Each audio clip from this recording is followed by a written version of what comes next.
Hey everybody, this is T.S. Madison, and if you are trying to grow your business, brand, or product, why not advertise with me? Email me at booktsmadison@gmail.com so that you can get in on our comprehensive advertisement packages. Unique visits, unique subscribers, honey, a broad demographic. Advertise with me today.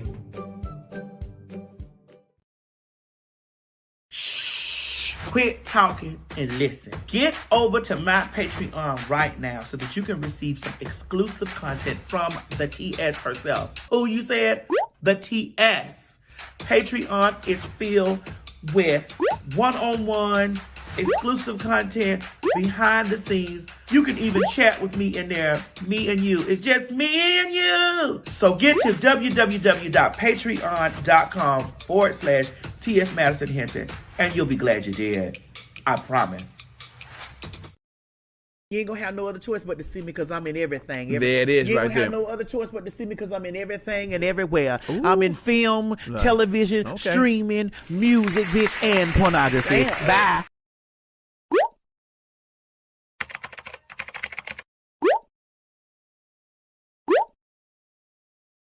It's morning, and we slept the night away. Ooh. The best part of waking up is a little Maddie in your cup. Good morning, everybody. I'm finna be real controversial this morning. Bitch, the cold leaving me. Oh, thank you, Jesus. This is the Maddie in the Morning show. And the views and opinions expressed on this program are mine. The TS makes some motherfucking noise, too. This show is a comedic safe space to talk about the things from the night before. Y'all miss R. Kelly down there to the people's telling the peoples that he gonna tell on everybody. They need to put R. Kelly out there in the Squid Games. Run, nigga. You have been a detriment to your community. You know, gay folks work for me, man. That is disgusting. Light gossip, but heavy thinking throughout the day. The crates, you colored people is dumb. E.T. for norm. I don't care whatever happens to Candace, but bless her heart.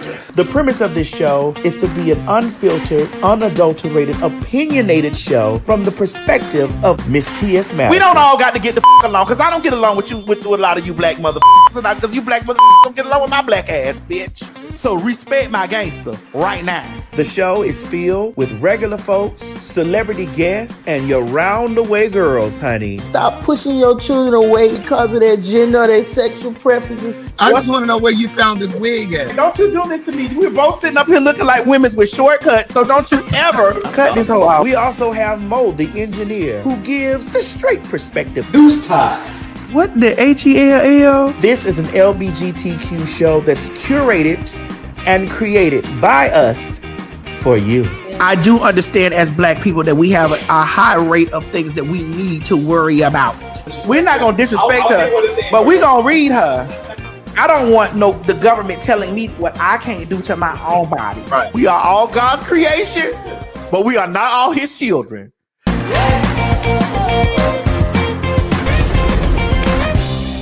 See, the problem is you hoes have issues and problems with us coming from the shadows. As long as we're in the shadows, y'all are right. We are millionaires, bitch. We are artists.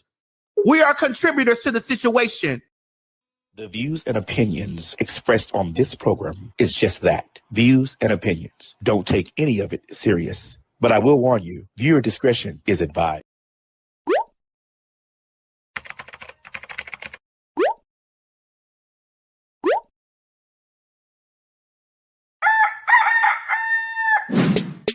It's morning, and we slept the night away. Shout out at the song I want to say. It's Maddie in the morning, Maddie in the morning, Maddie in the morning, Maddie in the morning, Maddie in the morning, Maddie in the morning, Maddie in the morning. What? Wait, honey, it's 9 o'clock somewhere. Get in here and watch the damn show.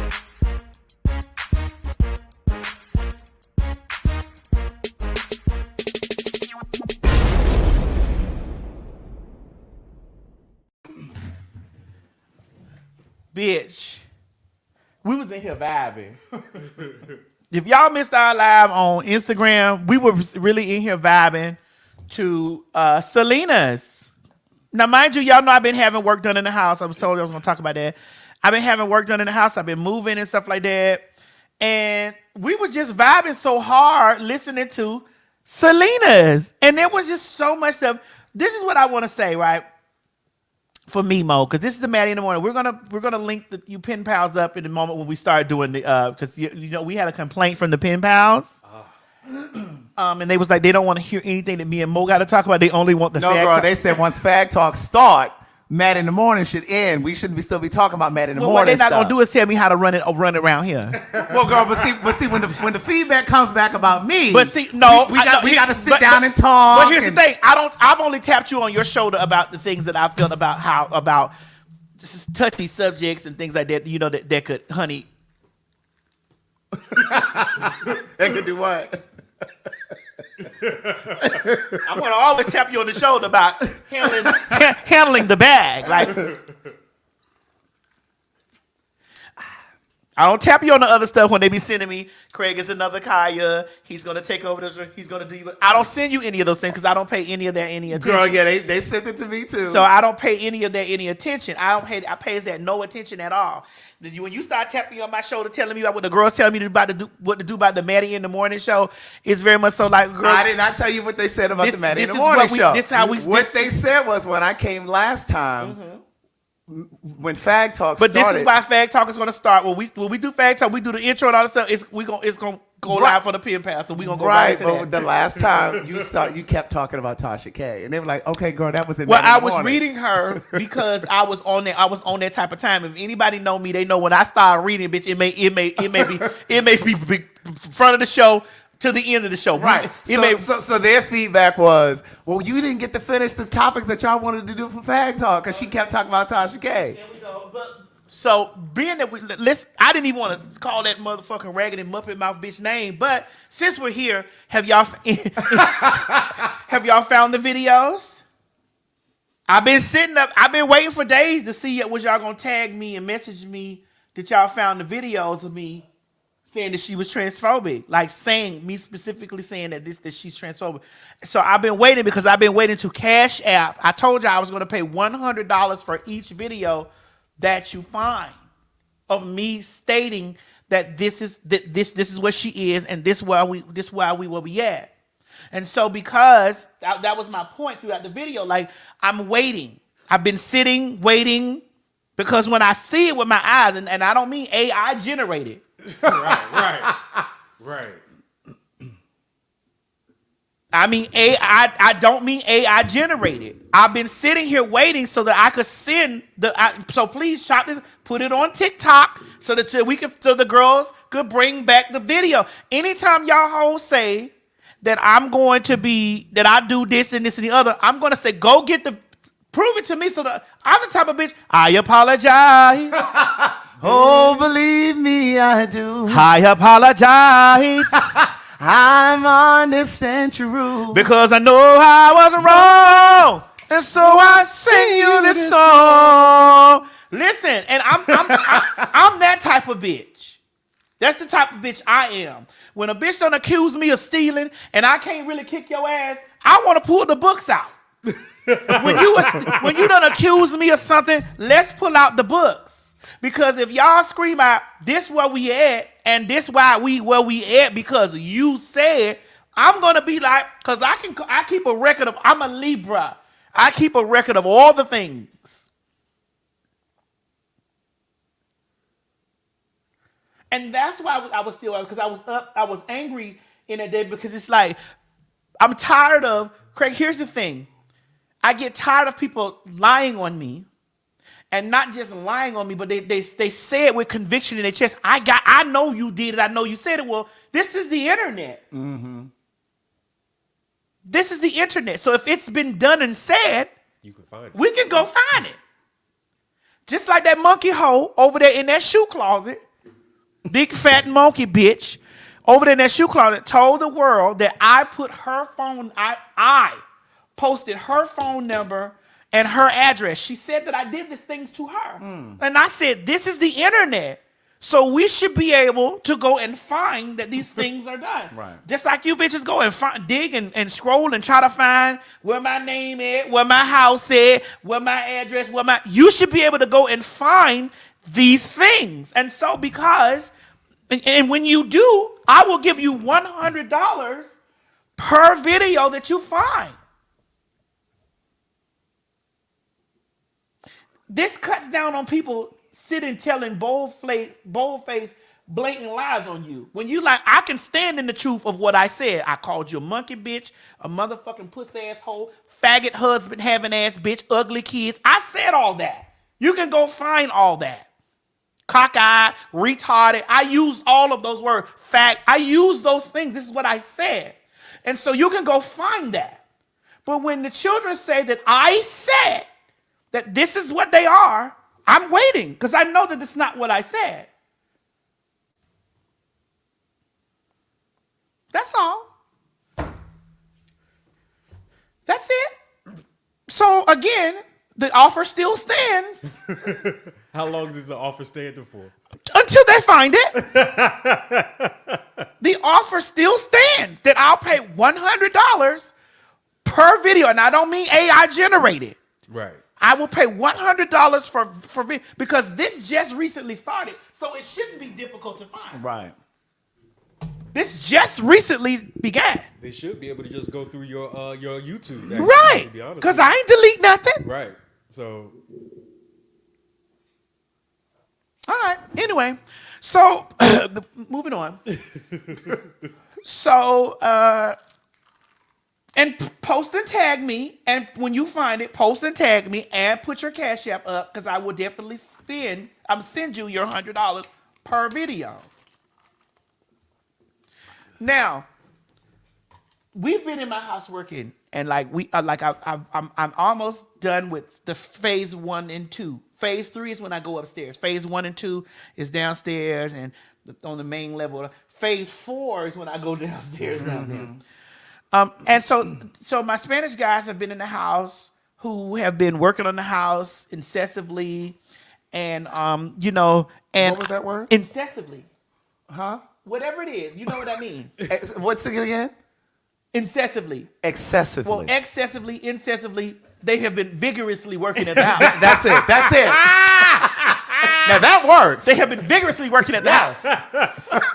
And so I found a song. I'm not going to play it here. We played it on my Instagram. I found a song by Selena they were playing because I came in from outside, and I've been like, you said I have my own Spanish guys. Yeah, those are my Spanish. I don't know. They're my Latina guys. I don't know if they're Mexican. They're Mexican. They are? Mm-hmm. Okay. And I didn't want to say that because you sometimes people use that as a They make it seem like a you're pejorative. Yeah. And I don't want to do that. So I just said my Spanish guys. So, and we've garnered a great friendship because they've received thousands of dollars from me. Now, girl, don't be trying to take my painters. They already took it. They received thousands of dollars from me. Girl, I've only loaned them to you. And here's the thing about it, Craig. They only take cash. Oh, yes, indeed. Yeah, Miguel is not playing. Baby, they came in with the Aretha energy. Yeah, right. Señora. Miguel is giving very much. Miguel said, Señora, solamente dinero only no. Oh, so they said no PayPal. They don't do no PayPal, no They- Cash App, no They Zelle. said, Señora, only cash. Only cash. Please. Right. So that you understand, only cash, please. Okay. Please, cash.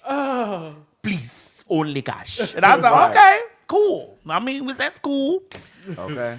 And so I found a song from Selena. It was called Toro.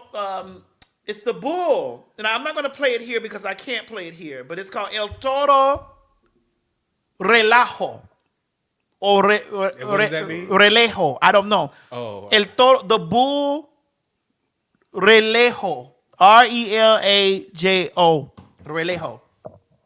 And so when I came in, I was like, damn, I heard all those mariachi horns. Listen. I was like, shit, it's lit in this bitch. It was lit in there, okay? And so being that it was so lit in there, and I had never heard the song, so I Shazammed it. I put the Shazam in the air, and I said, "This is Selena." Now I let Craig hear it for the first time, and Craig and I both agreed that Selena is the Latina Whitney Houston. Yes, she is. And there's Or no was. doubt about it. Well, we can say it because I still feel her presence. Right. She, Especially with this hair you got on. yes, I felt like a sweat. Beady beady mama.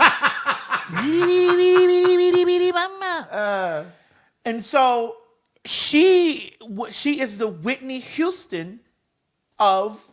Oh, it says the bull relaxed. Okay, The bull relaxed. Relived or something. means all relived. Oh, somebody said so. It says all relived in ink. That's what it means. Todo relajo. Well, what is toro? Toro is bull, Todo. right? Oh, so bull relaxed. Toro. Was it relaxed or relived or Or something? bull relived. Oh. So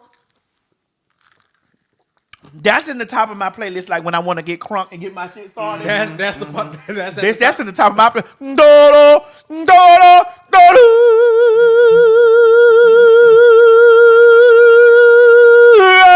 I was like, I was like, girl, Miss Selena's was and then listening to that and then hearing Selena's Beady Beady Bum Bum and Como la Flor, and hearing all of that and hearing how they had her in her soft girl era. They had Selena in her soft girl, soft tone. But Selena was a vocalist. Yeah. She was a vocalist. And me hearing her she belted so many different times in so many different areas in that song, belting. And I said, she's the Whitney Houston of the Latina girls. She's the Whitney Houston of it. And then I watched Como La Flor that she did live, her last performance that she did in Texas. And I watched her do the live performance of Como La Flor. And I think that she patterned that after Whitney Houston's live version of Where Do Broken Hearts Go? It's up to her. Tell her she's not forced to do so. And I was like, okay. Listen, they all studied Whitney. I don't care what nobody say, girl. They all studied Whitney. Even Tevin Campbell said it. If you were at the live show in Nashville, we played the clip. Tevin Campbell even said that he studied Whitney. And I had been, my maddiemob that are here, y'all know that I've been saying for the longest that Tevin Campbell was the male version of Whitney Houston. And when he said that, I was like, didn't I say, I told y'all that that's what that he had been studying, that woman. Like they all studied her. And Whitney studied all the greats. How about do you think because thinking about Tevin Campbell, another person that came to mind was Jesse Powell. Do you think he studied? I think that they studied male singers. Oh, okay. I think Jesse Powell studied other male singers, but Tevin Campbell because he's one of the girls. So was Jesse Powell.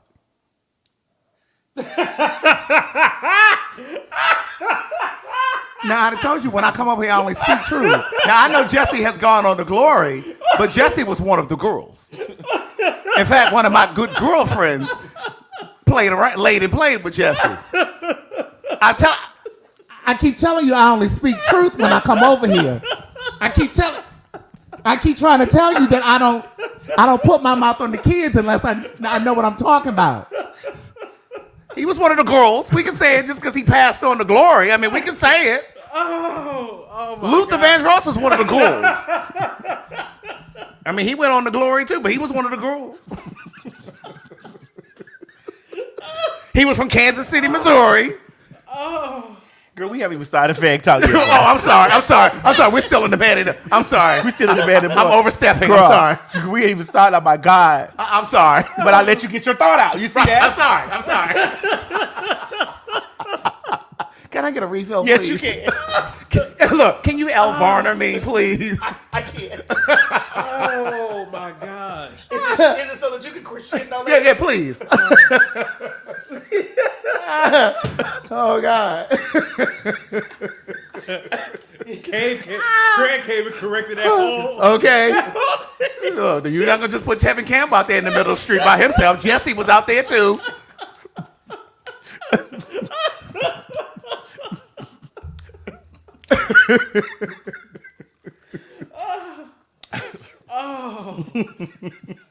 Oh my God.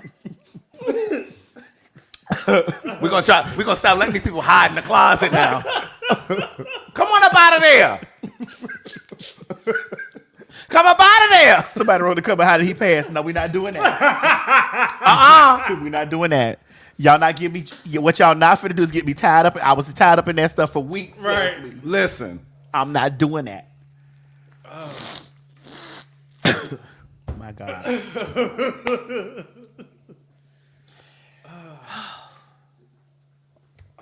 Thank you, Skin Potion. Listen, you guys, if you Mo, Yes. let them get the perfume.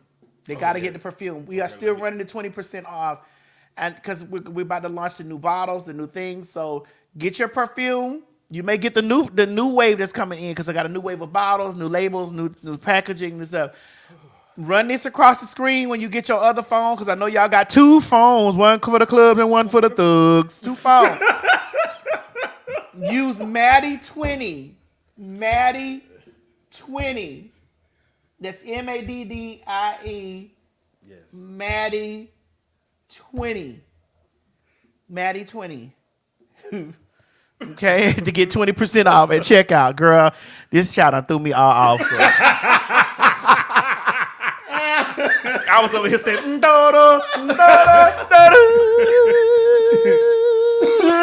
I'm over here thorough, girl. Oh my God. This child done threw me the fuck off.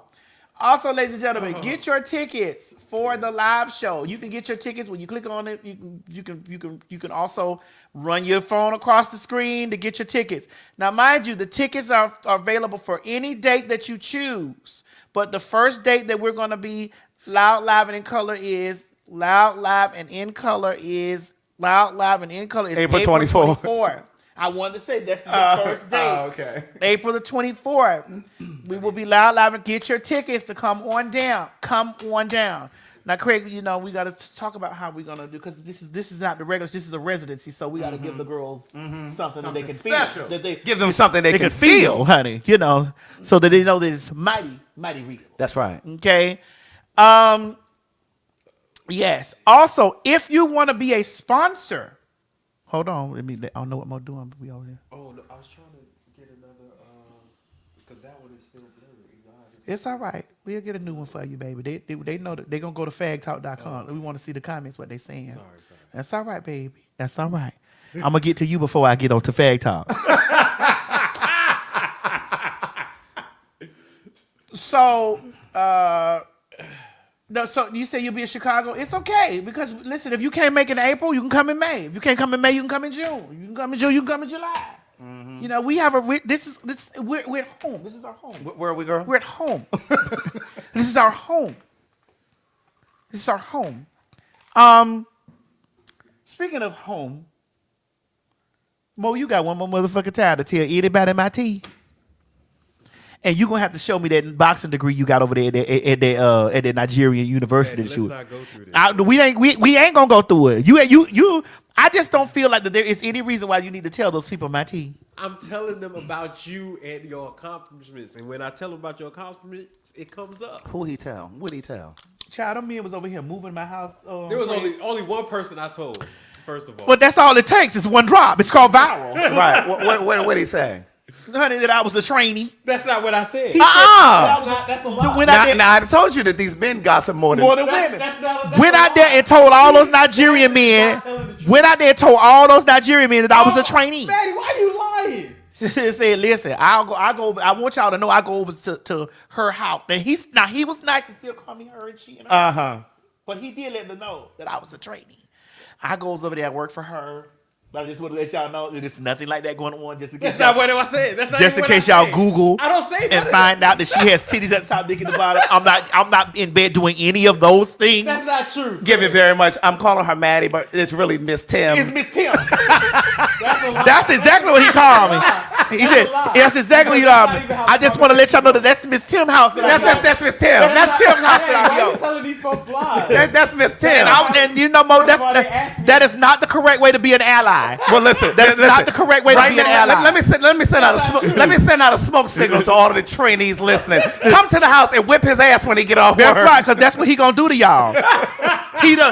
Listen, what he really let me know is I done fixed that mailbox, so I know if it done been messed with. I done fixed that mailbox. So if any of my motherfucking good Nigerian brothers come over to that house, they need to know, honey, my God. that bitch, now enter at your own risk. Because I did, somebody warned me. And I'm glad they warned me. Basically, that's what it gave. That I was warned, so I'm warning you. First of all, that's not even how the conversation went. So why you be telling folks that? How did it go? First of all, they asked me, what do I do? I told them I'm like a production tech. And they asked me, and I told them I work for influencer. I'm more than but Mo, I'm more than an influencer though. Yes, and they asked, who is she? I said, her name is T.S. Madison. She's worked with Beyonce. Mm-hmm. She has her own YouTube channel. Mm-hmm. She's done her own production and all that. Then I also say that she's an activist. Well, what kind of activist, Mo? LGBTQ activist. I'm a human rights activist. I speak for human rights. That was his way of letting them know that you Was it? was a figgy. That was the way that you tried to let the That's girls not know, true. honey. That's not true. That's how he wanted them to know that you were a figgy. That's how he wanted to let the girls know that I was a box of fruit. That's not true. He's like, honey, have you ever heard of Fruity Pebbles?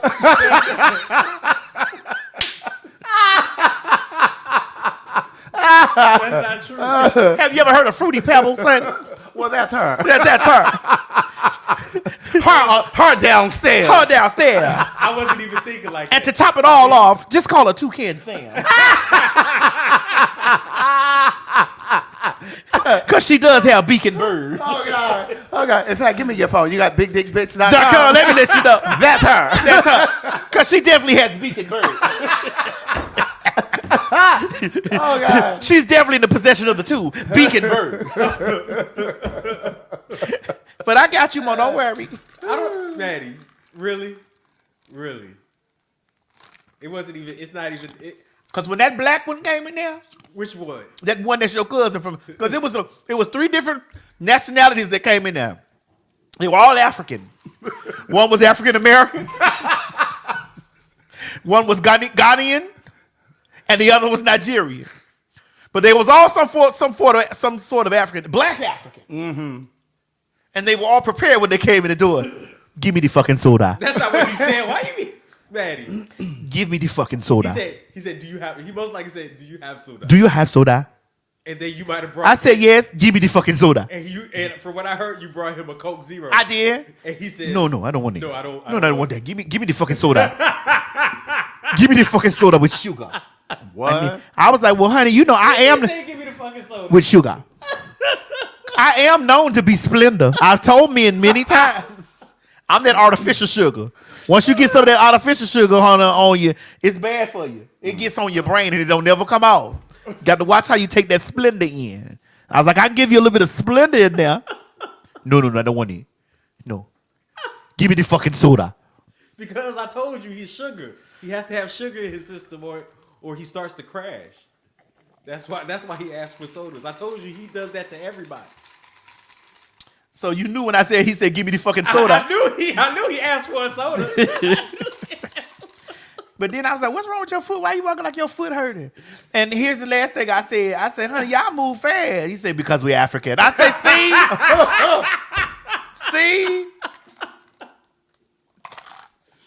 see? But Mo, don't tell my tea no more. Okay, no problem, Maddie. I got you. I won't tell your tea no more. And then he tried to equate him telling my tea to the fact of the matter that I said tell people he's Nigerian. All the time. That's not true. And you tell them. First of all, tell them they got to be careful with their social security card. I mean, Mo, I did hug you. And I got a tingling in my body, and then I got immediate alert for Credit Karma. I did. The very first time I hugged you, I ain't never tell nobody. but I got a tingle in my body, and then I got an alert from Credit Karma. It said you have a new inquiry on your account.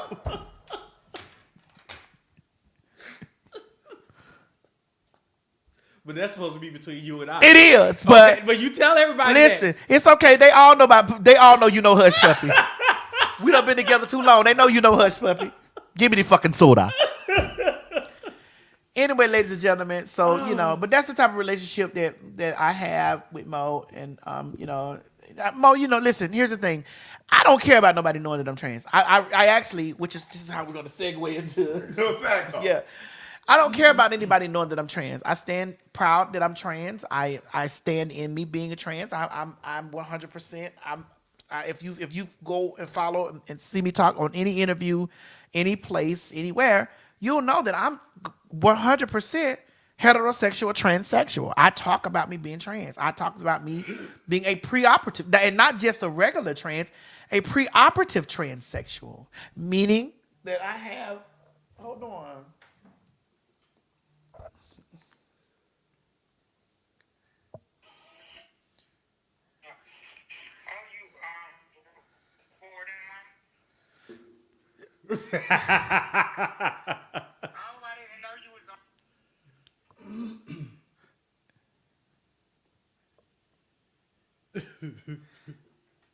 I think it's connected to your car, Tammy. I can hear you now. Oh, yeah, I'm on my way over there. I didn't know that you were going to. Oh, well, come on by. Come on by. I'm coming up. I'm on the way. Bring me a plate, though. Bring you a plate? Look, I was hoping to get a plate. Ain't no plates over here. But come by. I ain't cook nothing. And you'll see when you get. Listen, you know the house tore up and ain't no furniture in here. That's okay. All right. All right. Bye. So, Mo, I don't mind nobody knowing this stuff, and I really want y'all to understand. And I don't say tranny either, even when I do describe. You don't say TRAINEE. I don't say trade. Because I say trainee. Trans or transsexual. I say trainee because it means so that I'm in training to be a woman. Trainee.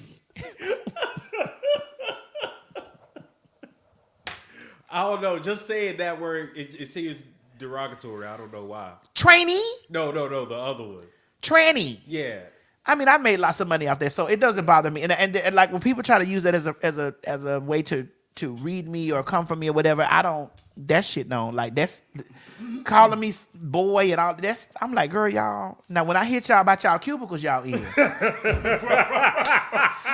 When I hit them hoes about their cubicles and all that stuff, they start writing whole paragraphs about. I be like, well, girl, you didn't have to come over here. Mm-hmm. You ain't have to come over here.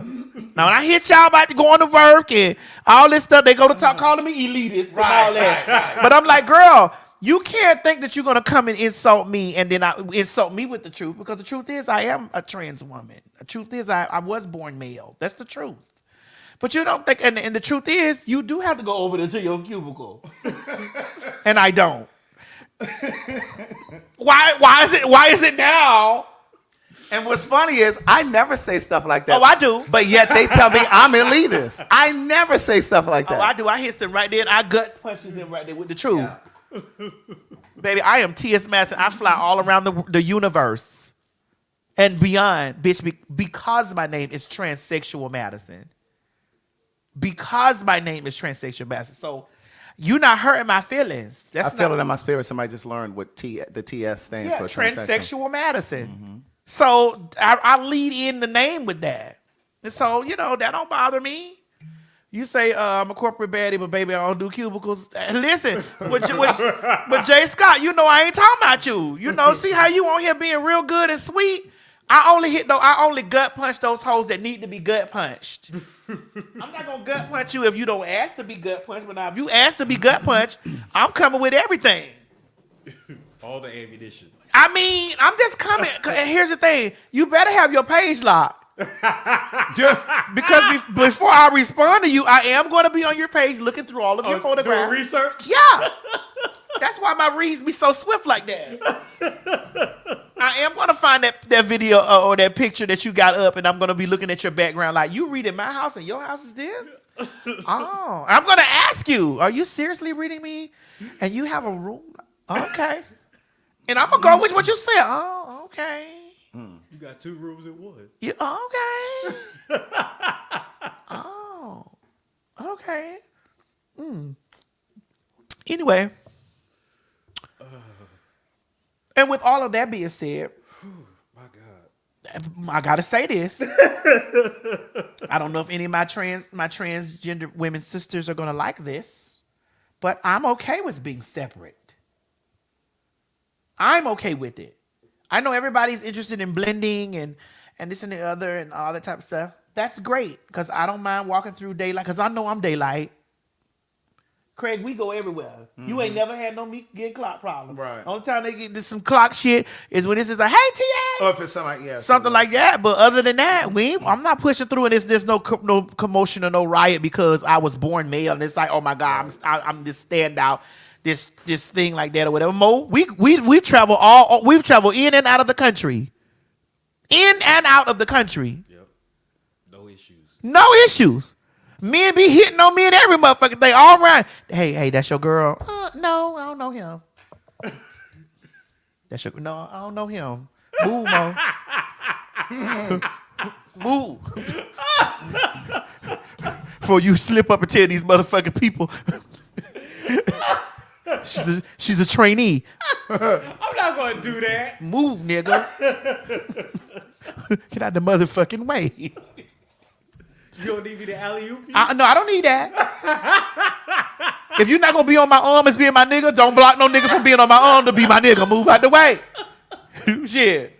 If you're not going to give me no motherfucking cock meat, then move. We already had that discussion. We don't need to have it no more. Move out the way.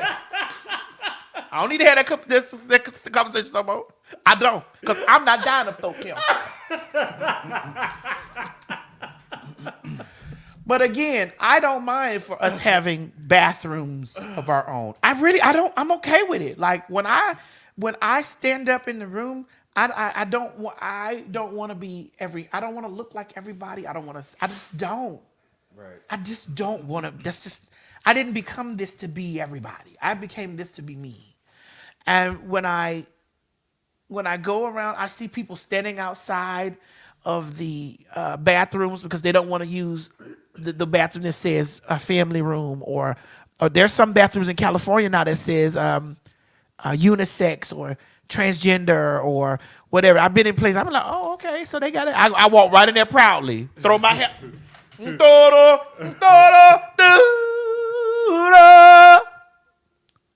I walk right in there and come right on out because I'm comfortable in my skin, cozy with who I am. That's just how I am. And I do feel like that. I think we as trans people, I'm trying to go serious here, but I'm also trying to be mindful. I also think that we as trans people have gotten to a place where nobody can ask us questions. No one can really actually. There are people that really are interested in learning. Mm-hmm. You'll know those spirits when you come in contact with them. Right. There are some people that are interested in knowing. There are some people that are hell bent on, I don't know, I don't understand this. Educate me, and I will do my best moving forward in trying to figure out how we can respect each other. And I'd like to ask questions. Here's the thing. I'm going to also say this. This is not right what I'm going to say. See how I led with that? This is not right what I'm going to say. However, I'm not plagued by this. When we get into conversations about genitalia and, do you still have this and the other, whatever, I do not think that it's appropriate for people just to start asking you about your genitalia as a trans person or a person of trans experience. I don't think that it's okay for people to just blatantly but I also can understand, devil's advocate here, I also can understand people being curious, especially if you look exactly like a man or exactly like a woman and you were born the opposite sex and you've transitioned over. Sometimes that shit is like, yo, I remember when I was young and I first was in the process of my Craig's Live is coming. Sit down. We already have sit down. Calm down. Come down. Don't see. The Bible speaks about a sore of discord amongst the brethren. I remember when I was younger and I first had my first glimpse of my first introduction into seeing other trans people. And I was curious to know, well, do they still got it? Mm-hmm. Or do you have it? I was curious to know. Growing up now and going forward now, I don't think that it's appropriate for people just to be like, let me see your dick. Or let me see you. That's why I'm very vocal about it, but that I still got mine. So you don't have to ask me those types of questions when we get on no couch or no television show or whatever. Bitch, I still got mine. I know how to turn the tables around. I'm an energy matcher. There's no way that I sit on a television show and a bitch make me feel uncomfortable, bitch, because you gonna feel that same uncomfortable that I'm feeling. we gonna feel that. But I say all that to say is that we have to get to a space of understanding. We have to get to a space where we're able to have conversations about shit without us being ready to windmill. We will know those people that come in with disingenuous motives and just coming in with the rhetoric of, oh, I'm not going to respect you at all. You don't have to deal with them. If somebody don't call you she and her, you don't have to deal with those motherfucking people. True. You don't have to deal with them. You don't have to speak to them. You don't have to fuck with them. You don't have to do any of that. Like, I'm not even on that shit no more. They hear me. I'm like, baby, you're not talking to me, or we're not having a conversation with each other. I don't even respond to that. Or I hit them with some type of, I gut punch them, you know? Anyway, so we're going to segue into this conversation that we left off with, and we're going to do it on Fag Talk. Y'all ready? All right, let's cue the music, Mo. We getting ready for some Fag Talk. All righty. The views and opinions expressed on this program is just that, views and opinions. Don't take any of it serious. But I will warn you, viewer discretion is advised.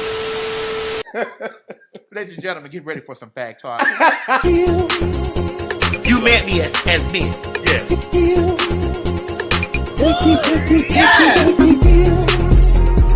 Bro, this hair looks delicious on you. Yes! This 99J. This 99J. This 99J. This 99J.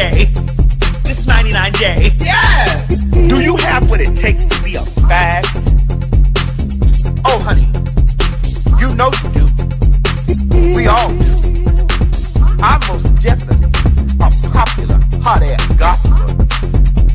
Oh, honey, I was born a fag. And so are you. I'm rich. I'm sorry. I'm rich. And so I beg your... I'm rich. I'm sorry. I'm rich. And so I beg your... I'm rich. I'm sorry. I'm rich. And so I beg your pardon. I'm rich. Say it again. I am rich. You're what? That's right, girl. P-H-A-G. Popular, hot-ass gossiper. Hey, that's right. Yes. I mean, sister. Yeah, yes. Yes. And that's spelled yes. H-A-G. Not the other one. But that counts. Girl, what is this, plum burgundy or what? This is 99J. 99J. Yes. Thank you. You met me as me. Yes. Yes. Bro, this hair looks delicious on you. Yes. This 99J. This 99J. This 99J. This 99J. This 99J. Yes. Girl, what is this, plum burgundy or what? This is 99J. 99J. Yes. Thank you. I'm rich. I'm sorry. I'm rich. And so I beg your... I'm rich. I'm sorry. I'm rich. And so I beg your... I'm rich. I'm sorry. I'm rich. And so I beg your pardon. I'm rich. Say it again. I am rich.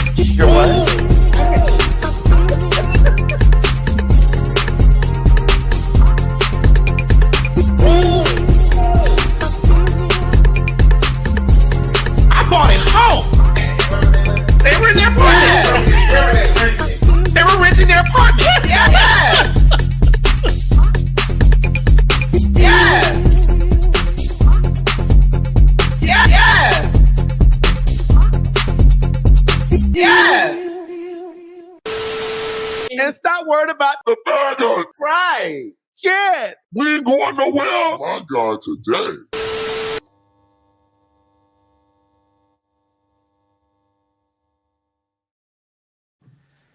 Craig, it seems like that you're having a hard time sitting down. Well, I was just making sure that this is the Fag Talk segment and not the Maddie in the Morning still. Either way it go, don't get blocked. Is this the Fag Talk segment? Don't get blocked. What's up, y'all? I'm gonna bring it out some a little bit. I got you. Because I feel like I'm swollen. I do too. I feel like I have to sit back. Okay, no, that's too far back. No, we got to keep that black ring around it, like some of them hoes tubs. But But no, interestingly enough, like what you were saying towards the end of the last segment, I was saying something similar to that a few weeks ago about difficult conversations. And I really do think in order to bridge communities, whether you're talking about black and white people, trans and gay people, or trans and straight people, or gay and straight people, you have to have those difficult conversations. And sometimes a part of that is saying things that may be offensive, not intentionally, but just because you're trying to learn and trying to educate yourself. But I think sometimes we live in such a politically correct society that people avoid difficult conversations altogether because people are afraid of sounding ignorant. People are afraid of being canceled. People are afraid of offending. So, people just don't have the conversations at all. so okay. So let's talk about it. So we were on the bathroom conversation or whatever, and these things have just recently been happening about the bathroom. And listen here, ladies and gentlemen, I want y'all to know that when we do this show, we talk about all things that are related to gay and straight. Because here's the gag: somebody in your house is a fag, and you just might be a fag. The other one, popular hot ass gossiper. But there is somebody in your household. There's a figgy. There's a figgy. Figgy. There's definitely a box of Toucan Sam. Yes, indeed. So let's talk about it. Now, Craig, we left off the other day when we were online, and you were very adamant about, you said that you couldn't get your point across because I was so busy in another segment of the show. well, that was the feedback. Yeah, but you also, I concurred. You concurred. You did with that. And so here we are. So because I think that this is an important conversation, and again, before we get into this, I know we get on here, we laugh and we cut up and we say a lot of politically incorrect shit intentionally. Yeah. Just to kind of like soften supermarket sweep. and the AIDS. Yeah. But see, but that's an example. That's an example. Just say supermarket sweep, Craig. Or like when you say dyke. Whoa. I mean, it's the bull dagger. That's what it is. Okay, so. And again, just because we're a part of the queer community doesn't mean that we go along and agree with everything that happens, right? So we saw this story where there's a person who identifies as trans. Wait, are we sure? Is it two? There's two. It's stories. two different stories. Yeah. Yeah, so they're two different stories. So we're going to show you two different things. So the one you're leading in with is the one that identifies as trans. The one identifies as trans. We have to be clear right. on that. Okay. Right. So Mo, the one where. Or you can do it right oh, here. okay. The wig. If you need a help, help him out. Right here. Because sometimes Okay. you need a little help. This one right here. Yeah. Okay. So you can show all of those photos of that person. Okay. So this person identifies as trans, dresses in women's clothes, et cetera, et cetera. Now go down to the picture right below. Okay. But this lady right here, she's a biological woman. You can go to the next one too. Okay. Saw this trans person at a Planet Fitness and confronted the person because the person was in a women's restroom. And so it was given very much, you're a man, you're in this restroom, why are you here? And then I want you to go to the video. This is a separate situation. There's another woman who was in a Planet Fitness. I believe this was in New York. But play this video and then we'll come back. Good day. I just wanted to say I just came out of Planet Fitness, and there is a man shaving in a women's bathroom. I realize he wants to be a woman. He gets to be a woman. I love him in Christ. He's a spiritual being having a human experience. He doesn't like his gender, so he wants to be a woman. But I'm not comfortable with him shaving in my bathroom. All right. I just thought I'd say it out loud. Now, this is the person that this lady was just speaking about. And there's a longer video, but we cropped it. But there's a longer video where that lady that you just saw says there was a little girl in the bathroom. And this person right here, I'm not going to say man, but this person right here was naked and the penis was visible. So I thought it was important because this is one of those conversations because it's like, okay, I understand people want to be respected as trans or non-binary or whatever gender or however they identify. But then what happens when you're in a public space like this and it's what? I don't want to cut you off, but I just got Go ahead. Can we put the picture back up there? Okay. This one, right? Yes. Okay. All right.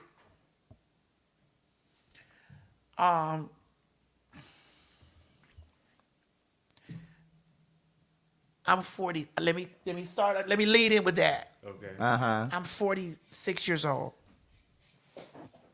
I'll be 47 in October. The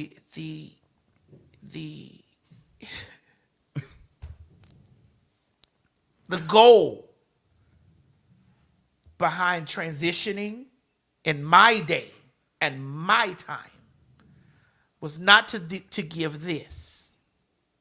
It was not to give this. This was not, and walk around and say, "Well, I'm a transsexual." This was not the goal. This was not the goal. Okay. Now take that down. All my trans girls that's gonna come and try to dig me up with this, I'm ready. I understand that there is no specific way that a woman is supposed to look. Like there's no woman supposed to look like, but bitch, presentation matters. That's what I'm trying to tell you. Now you step out here in the motherfucking world and tell somebody how you feel on the inside. That's fine. But if it ain't reflected nowhere on the outside, it ain't lining up. If it's not lining up to the society that we live in, that we share collectively, that we collectively share, and we know that there are social constructs on a woman should look like this and a man should look like this. Yes, we are now shaking the table, and we are challenging the boundaries of what a woman should be, what a woman shouldn't. We are in that era now. Where these Gen Z girls are shaking it like, well, a woman has all that. Right. And I respect all that. And so do I. But you got to stay home. But if the presentation does not match we have not changed the public. We have not changed the public yet. Now, can I shake it just a little bit more? Come on, Craig. Now, is this some shit that only white trans people do? Because I don't really be seeing like black trans people.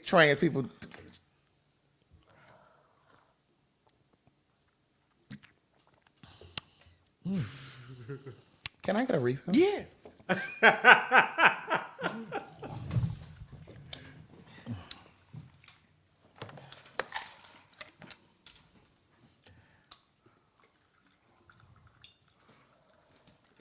Now, black people, we got our shit, but that ain't it. Yeah, they're agreeing with you in the chat, Craig. Because see, and I'm gonna circle it back. Remember the trans girl? I think we were in the pandemic, maybe. What was the trans girl? Katie or something, and looked like Danny DeVito, and was saying she was also trans. But they was ringing me up because they were saying that I was not. Listen, I didn't invalidate or I didn't terrorize her for how she felt. But ma'am, you look like Danny DeVito. But ma'am.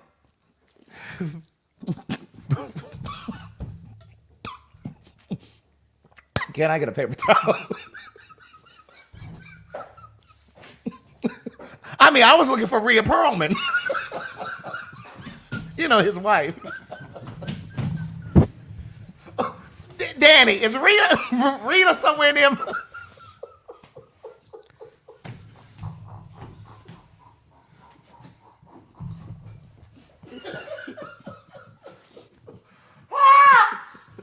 Listen, trans activists, please don't email me. I'm sorry, please. And don't email me with that shit.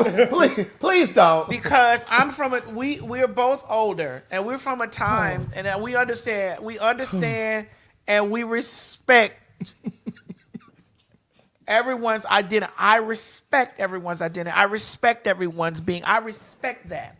But I also, in my conscious way of thinking, know that we still live in the world. Right. And when we go out there in the world, yes, we are challenging gender norms now. That's right. Yes, we are. We are challenging gender norms. However, we haven't broken down the construct of it. We haven't knocked that wall in. Right. And so the way that society views what a woman should look like, even the ugliest of a woman, definitely is not standing in some goddamn Burlington Coat Factory slacks and a gym shirt and a towel like they had just got through lifting 2 barbells over there. And magic shave. With magic shave powder on your face. At least do that in your home. Correct. At least do that in your home.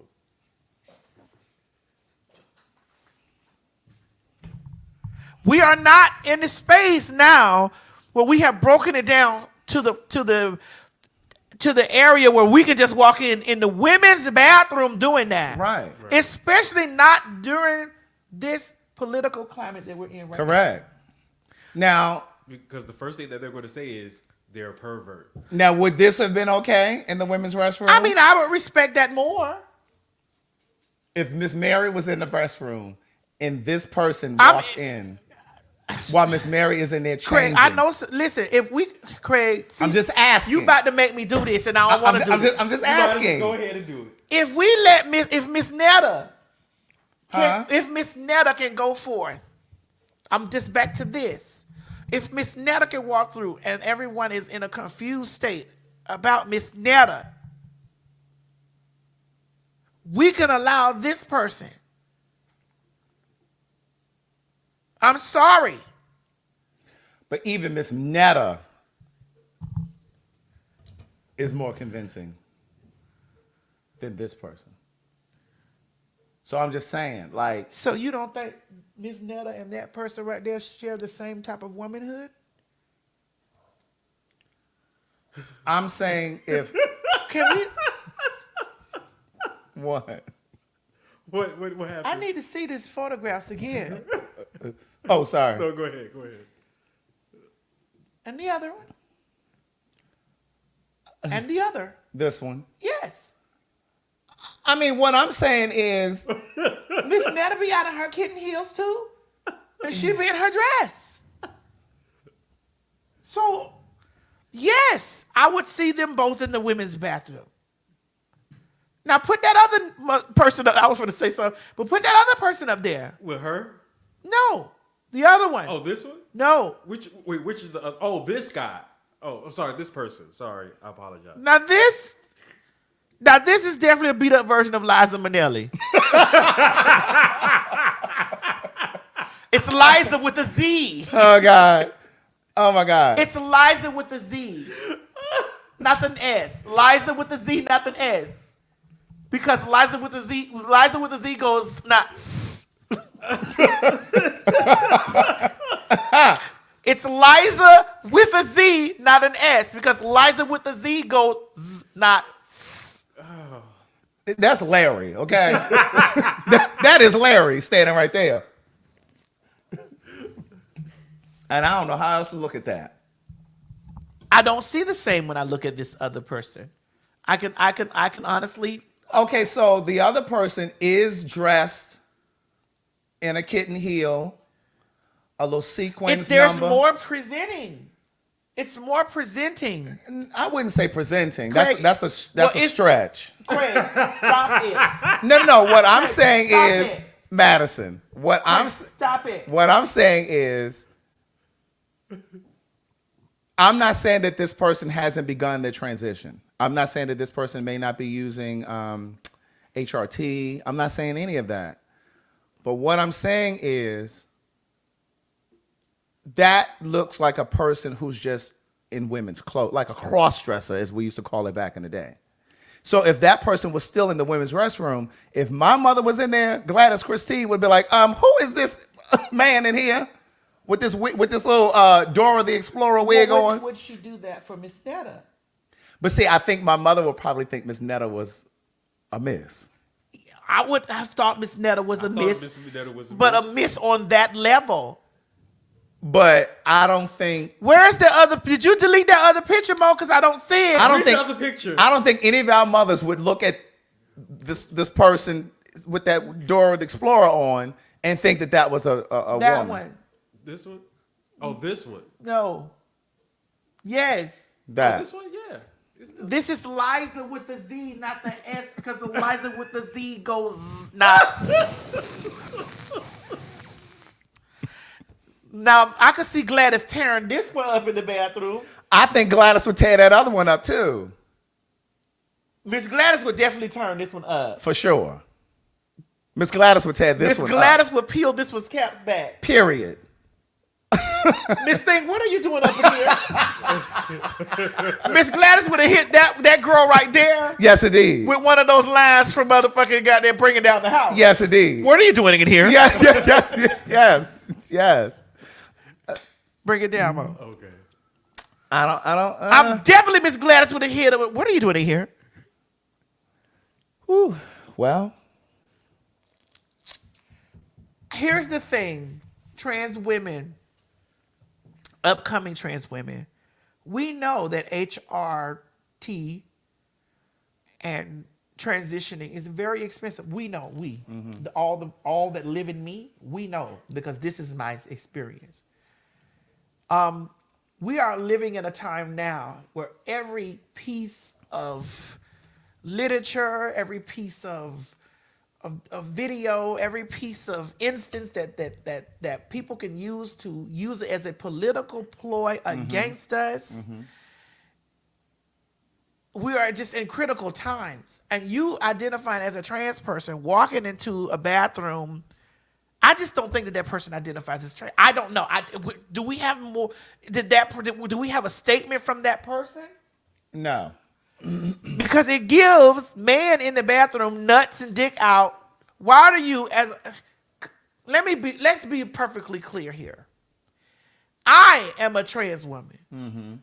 I used the women's bathroom. I'm trying to be in the stall. But ain't nobody gonna look at you. But Craig, here's the thing. That's true.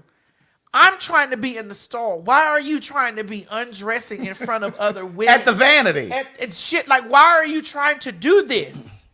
This gives me vibes of not being a trans person, because Right. the trans people that I know and the trans people that identify as I do are not trying to be undressed in front of no... Correct. Or maybe that they might not understand women, because, you know, in how social media perceives it, or in movies where you look at it, you just see women when they're in the bathrooms, they're just free. And maybe that's what that person is thinking also. I could just be free in the women's bathroom. But you have nuts. You have nuts and penis. You have nuts and penis, and you're exposing your nuts and your penis inside of a bathroom that consists of everyone else, and they're having vagina and breasts. You don't even have breasts. You have nuts and penis, and you're in the bathroom with other women who don't. Why could you not be in a stall?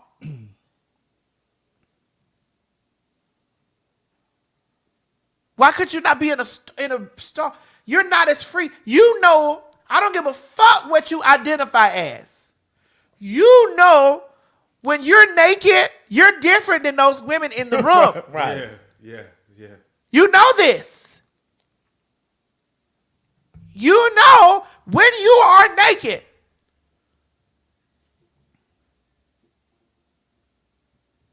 You are not going to be naked in the room with those women who don't have nuts.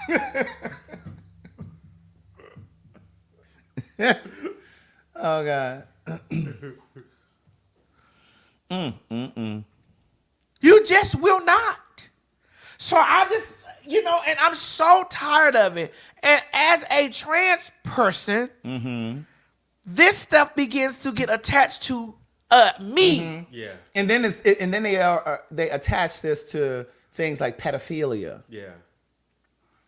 You know what I mean? And this is what these Republicans and politicians, period, will try to attach their campaigns to and say, you know, they have this trans agenda where they want to outlaw it and ban trans people from the military and et cetera, working at schools or working with children because they want to try to group everybody as a pedophile.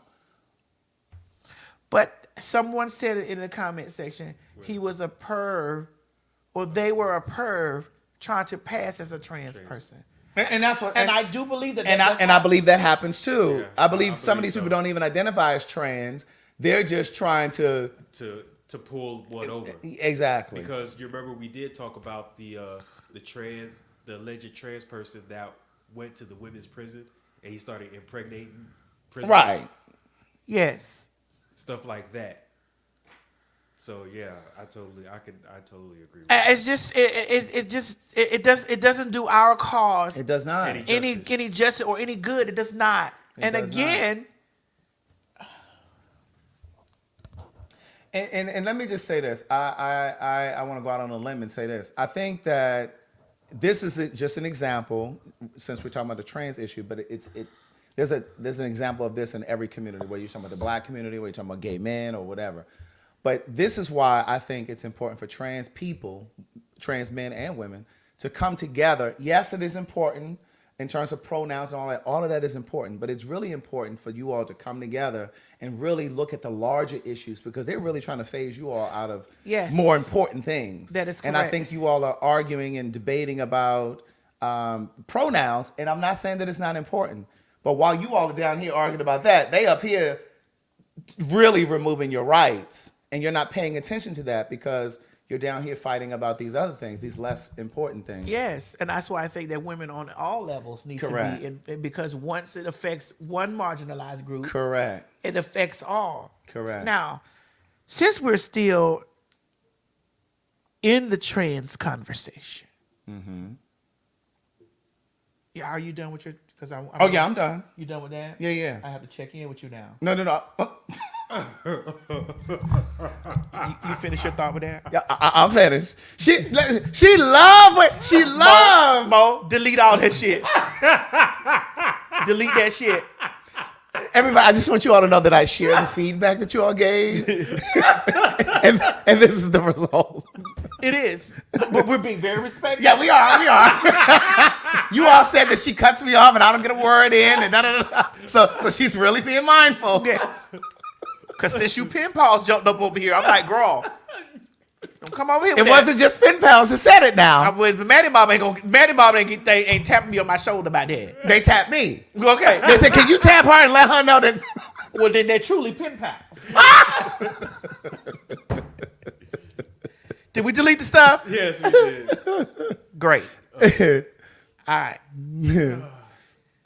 I want to stick to the trans conversation for just a moment. I already know where you're going. Because we need to talk about one in particular that really... I'm ready to go.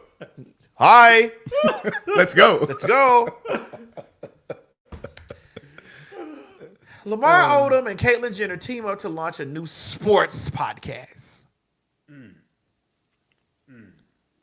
That bitch look like old jewelry. Put that picture back up there. That bitch look like old jewelry. Baby, that's that Catherine Chancellor jewelry. Girl, she's like old diamonds. Son. Yes. I ain't even going front. The bitch look like old diamonds. Mm-hmm. Old cubic zirconia though, because you know diamonds are real. That's definitely cubic zirconia. Yes, indeed. CZs. That's imitation diamonds. Okay. But girl, let's talk about it. When I tell you, I know those Kardashian women are over there pissed. Because she going to end up with the dick down her throat by the end of the motherfucking weekend if it ain't already happened. Right. But let's talk about it. All right. Well, the streets have said they should call that podcast Balls on the Court. They should. Because it's definitely nuts on sluts over there. Both of them is the sluts of the family. But let's talk about it very quickly. Mm-hmm. Oh my goodness. Because Caitlyn is also in the news for this. Did you get the other one, the other article? I do have it right here. Caitlyn Jenner is once again spreading anti-LGBTQIA rhetoric. Caitlyn Jenner has publicly supported a ban on transgender female athletes in New York counties, stating that all I'm trying to do is protect women. Nigga, it's either you're in sports or you're not. Now, how you over here want to ban the trans girls from being in sports, but yet you got a sports podcast? And was named by ESPN Woman of the Year. Woman of the Year. How? I don't know. Woman of the Year. Let's talk. Let's really dissect this. If you really want to motherfucker talk about it, bitch. So you done came through here, white hoe, and you done gathered up all of your accolades. You truly have walked on the backs of white women, came and gathered up all the accolades as a trans woman, and now you want to dictate who and who can't play basketball wherever. You don't feel like they should be playing basketball, softball, soccer, swimming, or whatever. But yet you did the things, and you got ESPN. That is this. What Mo? Can you tell me what ESPN means? Ask Alexa. ESPN is no, actually I don't. You can't. Okay. I said ask Alexa. Alexa, Actually, I can't. what does ESPN mean? Oh, this bitch cut off on me. I don't give a fuck. It's sports. Yeah, Right. All I know is sports. That's all. You mean to tell me that ESPN, the sports place, named you woman? Entertainment and Sports Programming Network. The Entertainment and Sports Network, Programming Network named you, nigga, Woman of the Year. Now, once you done went and gathered all your trophies and all your things,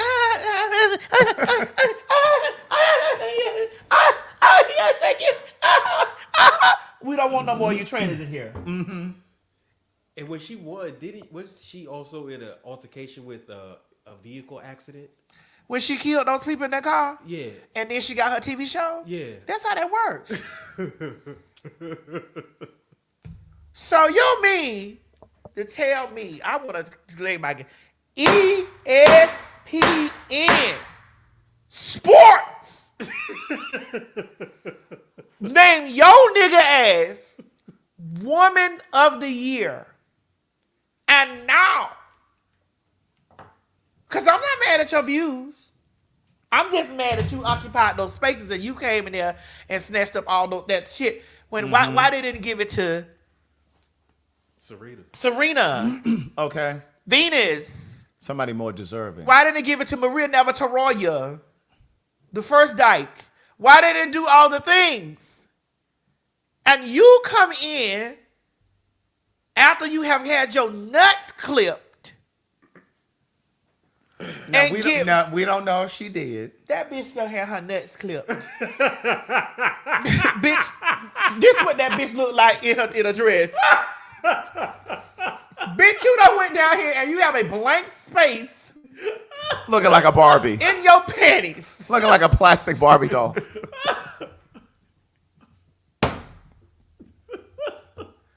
This all I'm trying to fit. No matter which way you turn it, you have a blank space in your panties.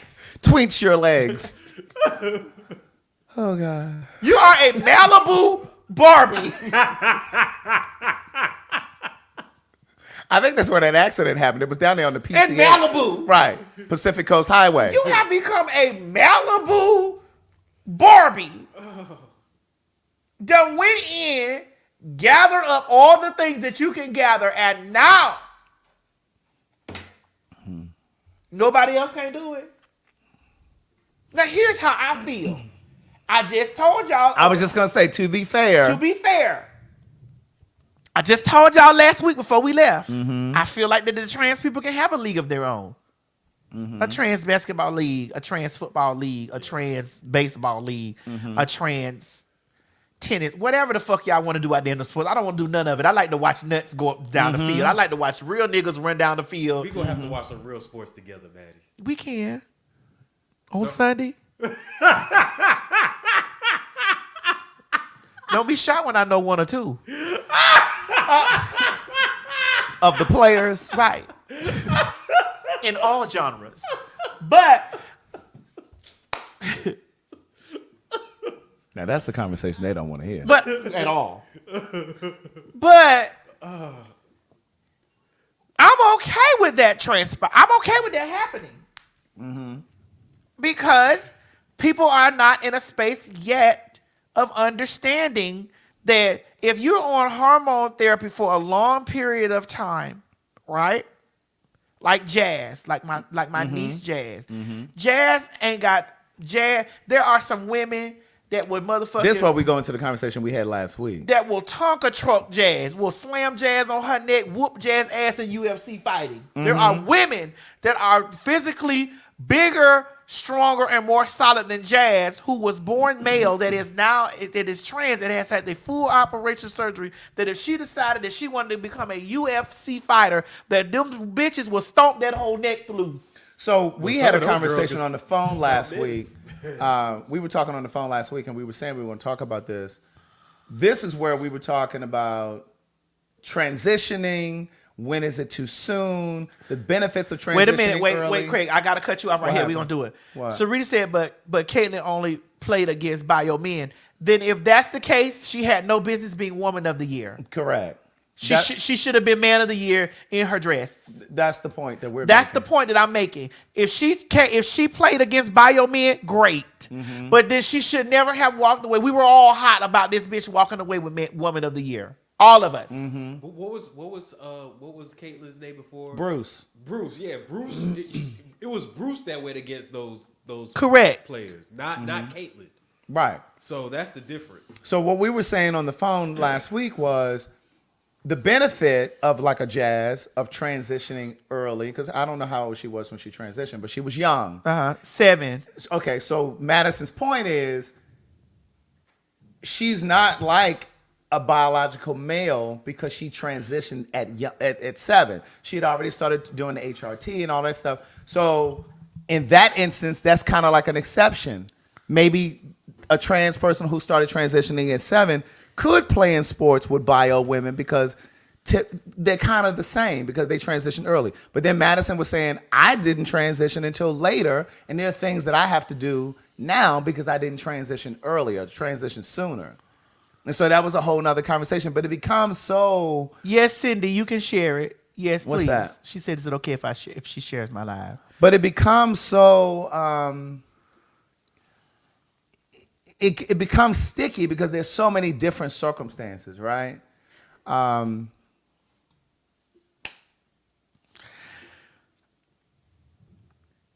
told you, Craig, when we had this conversation on the telephone, you asked me, T.S. Madison, how do you feel about people transitioning their kids and transitioning early? I said, these are my thoughts.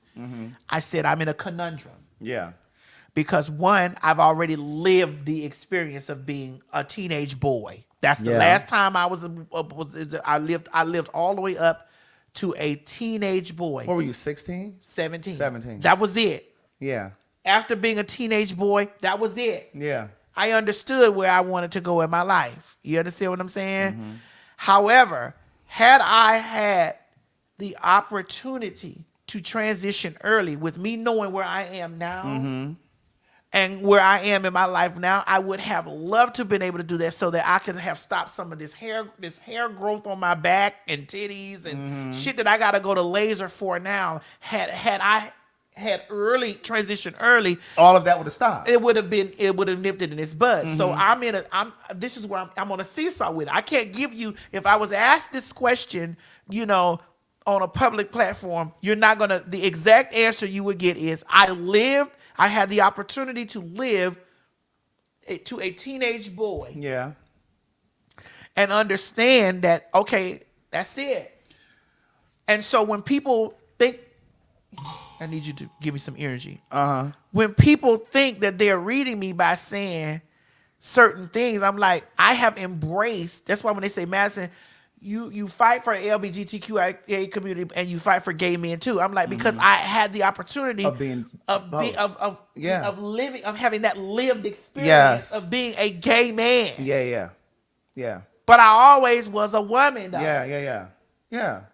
And what we said on that call was sometimes it's not cut and dry, it's not black and white, because what if a person did transition or start transitioning at 7 and then they want to detransition at 25? Because we were talking, we're not going to talk about it here, but we talked on the phone about trans people that we know that have regrets. Yes, but and want to go back. But here's where we have to get into and stand on, Craig, that we're not a monolith. Exactly. And every situation is different. Everybody has to have an individual life journey. Mm-hmm. And you have to go on that journey, because I respect the fact that I learned so much as a teenage boy. Yeah. If I had the opportunity to do it all over again, I'd do it with some hormones earlier. Right. But I'd still go through me being a teenage boy, you know what I'm saying, so that I could know, like, I don't want to do that. Yeah, yeah. But you also are clear that, like you said on the phone that day, you said, this is how I'm going out of here. Yeah. But then what about the trans person or the person who thinks they're trans at 15 or 13, they're underage, and let's just say their parents allow them to start the process, and then they turn 23 and they realize, oh, bitch, this is a mistake. You know what I mean? Well, what do we do? I mean, that's what I'm saying. It's all such an individual case. Like, it's to your point, your community is not a monolith. Black gay men, that's not a monolith. Black people, we're not a monolith, even though we're the same in terms of, you know, how we appear and how we show up in some of our experiences. But the way that we think, the way that we move, it's not going to be identical. It's not. But we also had this conversation too. Now we're sharing our private conversation. Right. I don't give a fuck, because this is how I feel. You feel me? I'm not invalidating nobody else's identity. Exactly. I'm only speaking about my identity. Exactly. Right. And the things that I've experienced on this journey. Now, Craig, we talked about Joanne the scammer. Yes. And you gave me an example. I didn't know this about Joanne. You told me that you watched a video where Joanne the scammer said that at one point that he was around trans people. It's a podcast that Jen and I can't remember the name of her podcast. Was it So Popular? Because I was on that show, So Popular. I can't remember the name of it, but you guys know the show that we were promoting, my Telling Our Stories in Paris. I talk about it in one of the episodes. But Joanne the Scammer was going to transition because the queer people that were ushering him into the community were mostly trans people. So he was influenced by that. And he thought that he was trans because of his surrounding, his environment. And so he was going to transition. His mom said, you really need to think about this. Are you sure this is what you want to do? Well, his mom ended up moving the family someplace else. And so his surroundings were no longer trans people. And then he had this revelation that, okay, I am in fact not trans. I'm just a gay boy. And so he didn't do it. And he said on this podcast with Janet Mock, I'm glad that I took the time and it didn't happen. But that's a perfect example. Yes, that is his example. That's his example. You understand what I'm saying? And which tells me that even with him telling that story, that he's impressionable. There are people that are impressionable. And that's what happens when you're young, though, too. It can happen. You're impressionable when you're young. It can also happen when you're older, too. Because I see older people out here running down there to get BBLs and get teeth and get all this type of stuff. They had no motherfucking had no thoughts about having any of these things. But they were influenced by social media. They were influenced by social media. So you have to say that you could be impressionable at any age in your life. You absolutely can. Because I have friends that have gone to get teeth. And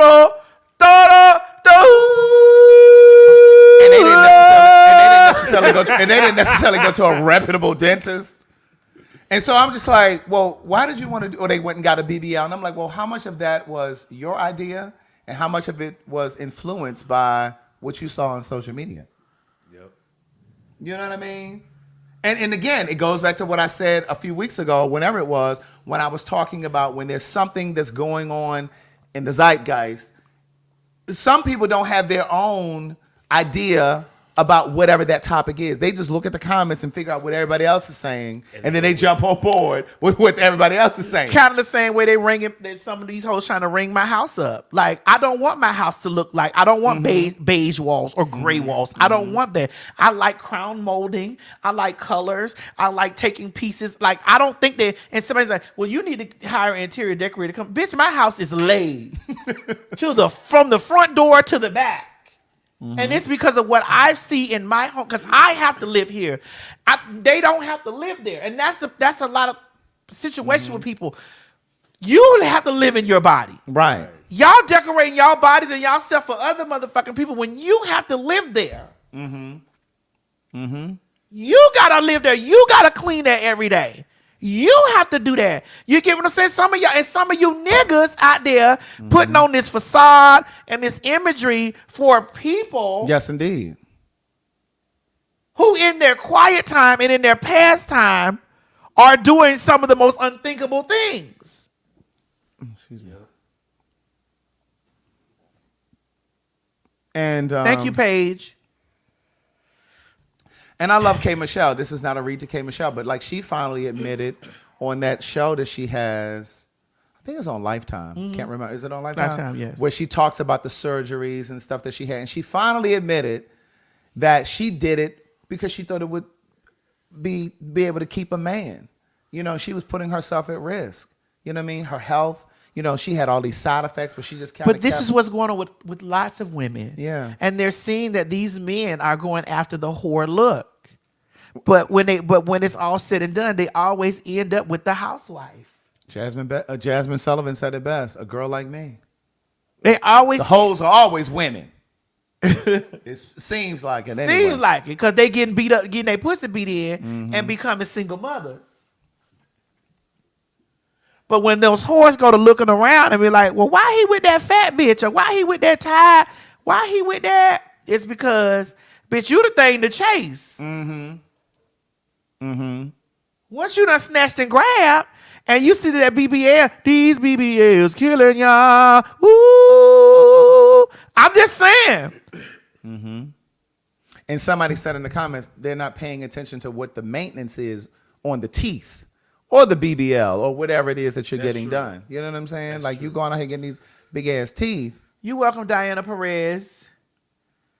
Thank you for loving the perfume. Thank you.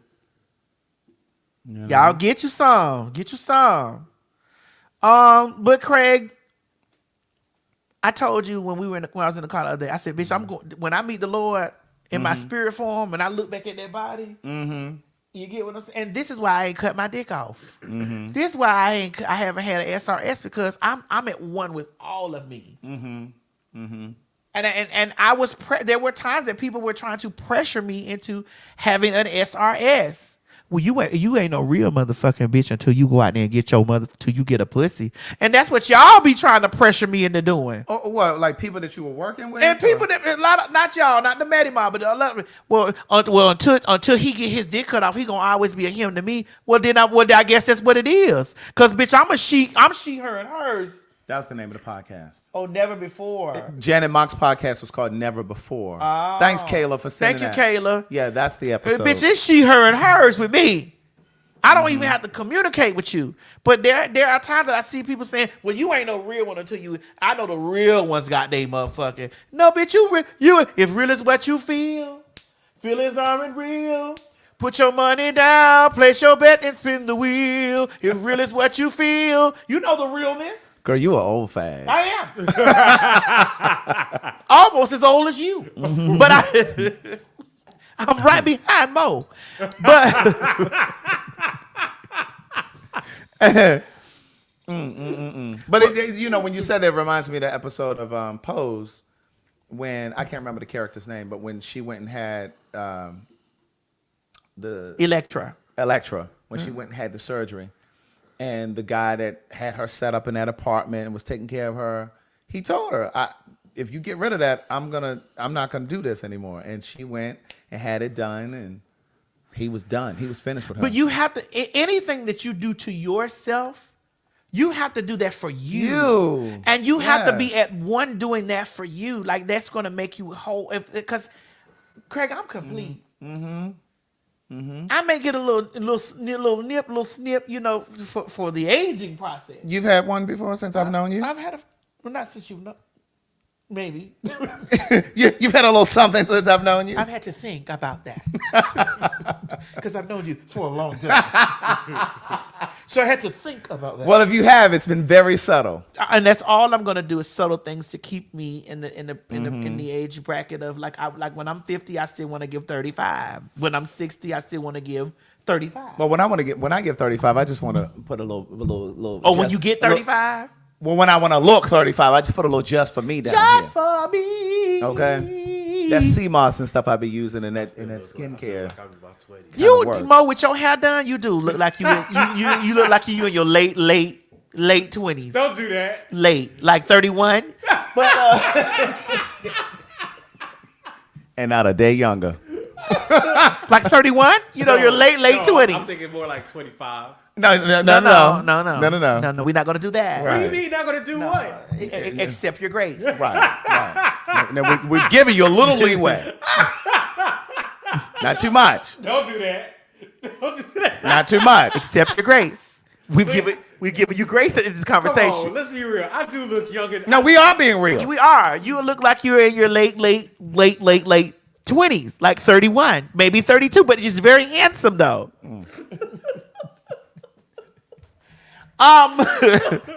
When the Lord meet me at the gates to send me wherever I'm going, whether it's in or out, and he be standing there saying next, and I get in there, and he like name. I'm like, well, honey, you don't know my name, and I said, hold on, let me pull these panties down, and that dick hit that cloud. He gonna say, oh shit, Tim. I didn't recognize you. Miss Tim, I almost didn't recognize you. Girl, he gonna know who you are. He gonna say, I gave you. Now, Miss Tim, I gave you that. And I'm gonna say, God, I took it right on with me. Thank you for it. He gonna know who you are. Thank you for it. Thank you, God, for all that you have gave it unto me. Thank you, God. Hallelujah. Yes, when Lord. I think of the Lord and all the things he has done for me, Amen. I begin to pray and shout, hey, Yababashata, and worship him. Hey. Amen. Skin Potions, I see y'all down there in the comments. We did receive our box. Mo is over there looking like a throwaway. Don't do that.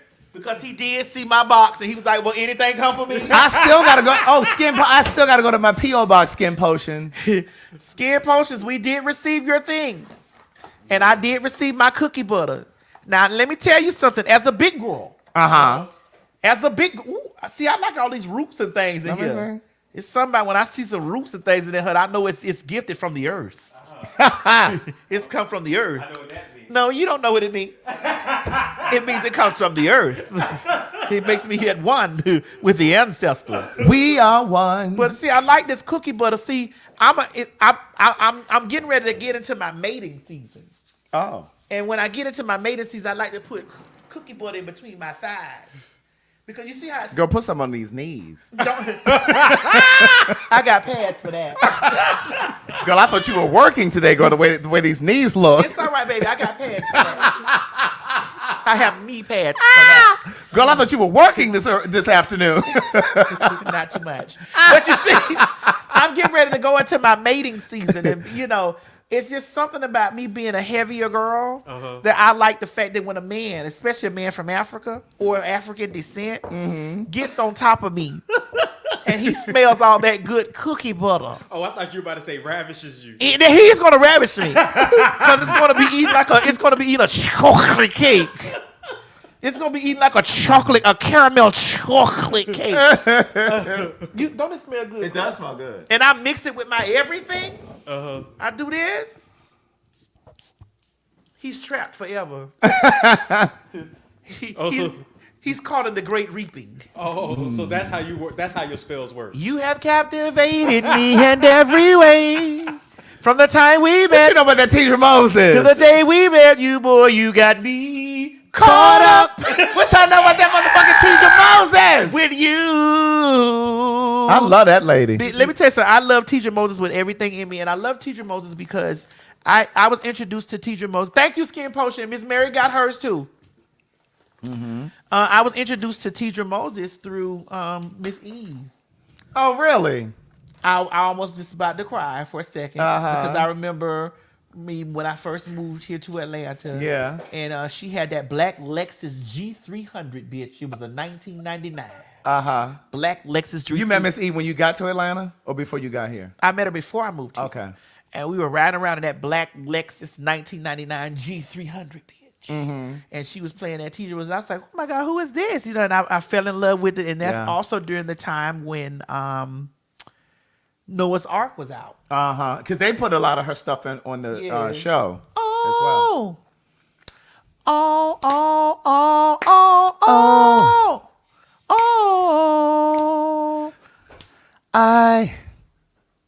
Wait, how it go? Thank you. You don't understand my gangster. Yes. Yeah, it's and I think that I rolled out to that album. Like I rolled that album. Shit. But wait. So for those who may not know who Teacher Moses is, the first single was Don't mean to disrespect you. Thoughts of you rule my world. I swear.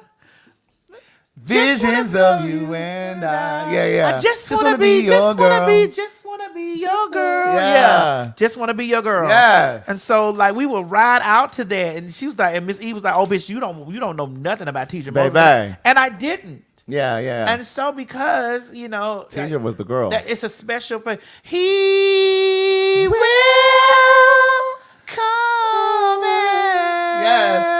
Rescue me. Yes. I know someday he'll come for me. Y'all better go get that first album. And that Take Me with her and Raphael Sadiq. Take me back to the day when you made me fall. So in love. Hey. Y'all better go get that Complex Simplicity. The first album is called Complex Simplicity.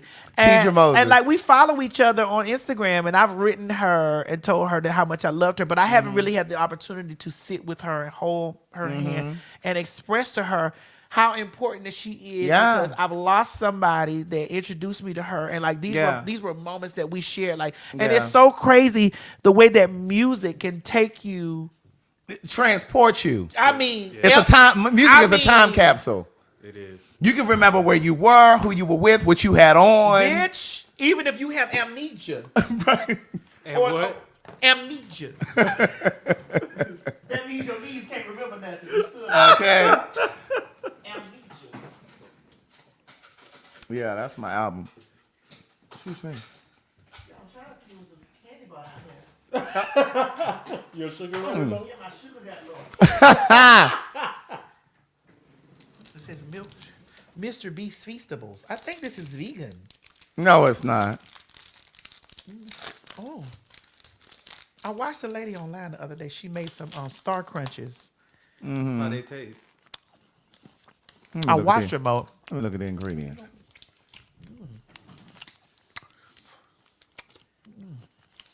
Don't you hate when people do like that when they... I do it. You do that? Oh, no, this got egg and milk in it.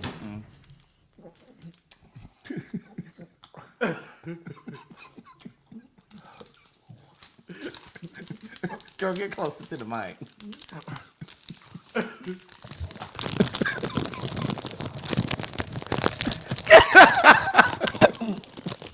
You okay?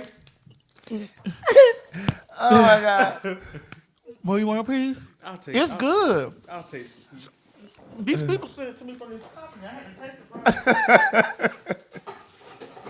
to take it.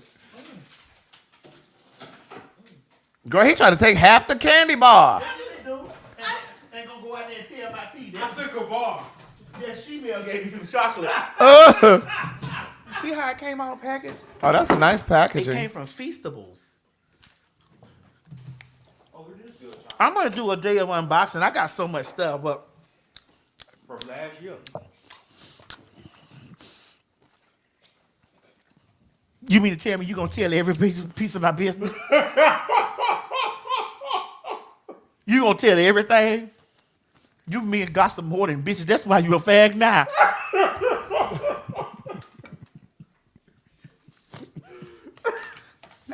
Look how nicely it came in the packer. Who are these people? They sent this to me. Oh, Mr. Beast. Oh, he's really popular for On TikTok. yeah. He They does- sent me this, Mr. Beast. Let me see. Look this. They sent me this. Thank you, Mr. Beast. Yeah, he does a lot of charity work too. Well, he damn sure did. Just not giving me this candy.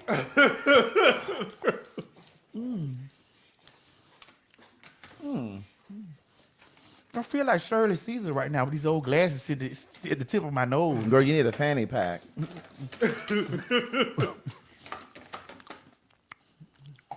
And a nice dry wig. Grab that one over there.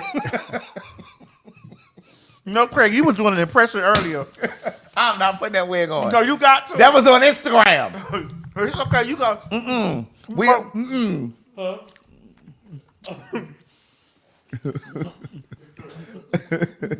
No, put that over there. Don't take it home with you either. Can I get a ball? It was good. It was so good. You can. How many bars are in there? That took. Oh, yeah, go ahead. She don't need all that chocolate. I've told you I've always been good to you people. What do you mean? So, can you stop saying you people? Miss Mary calling. Ain't you black? I'm coming, Miss Mary. Mm-hmm. You said what? You got a big ass. We're gonna talk about you behind your back. We're gonna tell you in your face. It's my pants. That's why. No, it ain't your pants.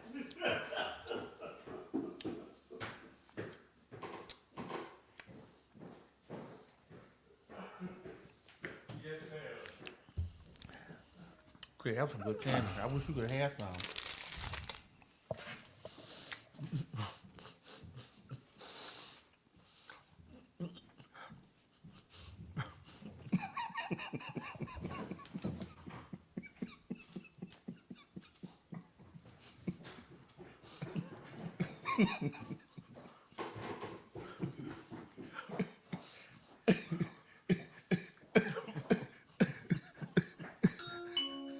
Oh, y'all went.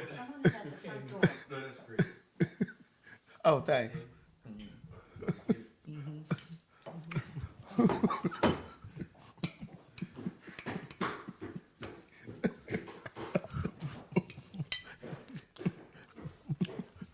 Mary said, "Get out of the way, man."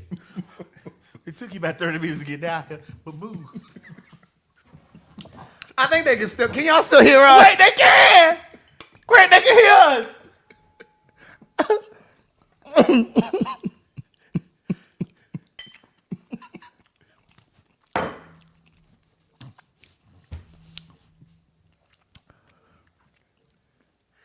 I got to see them knees one more time. Go ahead, run it back, Craig. Those knees are saying, "Da da da da." Girl, first of all, them jeans look like they too tight or something. She walking like the penguin.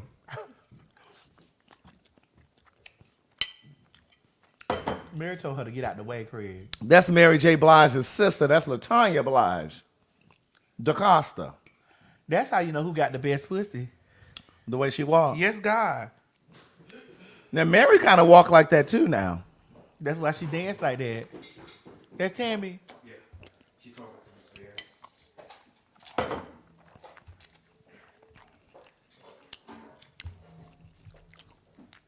Y'all, I've been trying to get to that story since 2 weeks ago. Greg, you've been one. So we here now. So let's do it.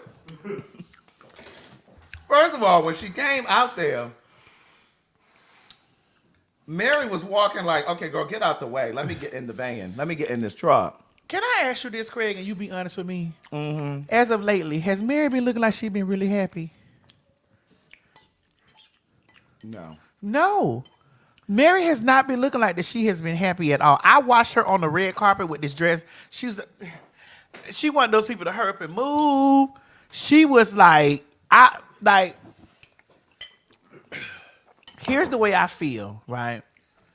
I want to meet, when I meet Mary, I just want to, hello. Mm-hmm. Because I don't think that, I don't know. I don't know this, again, I have to say this.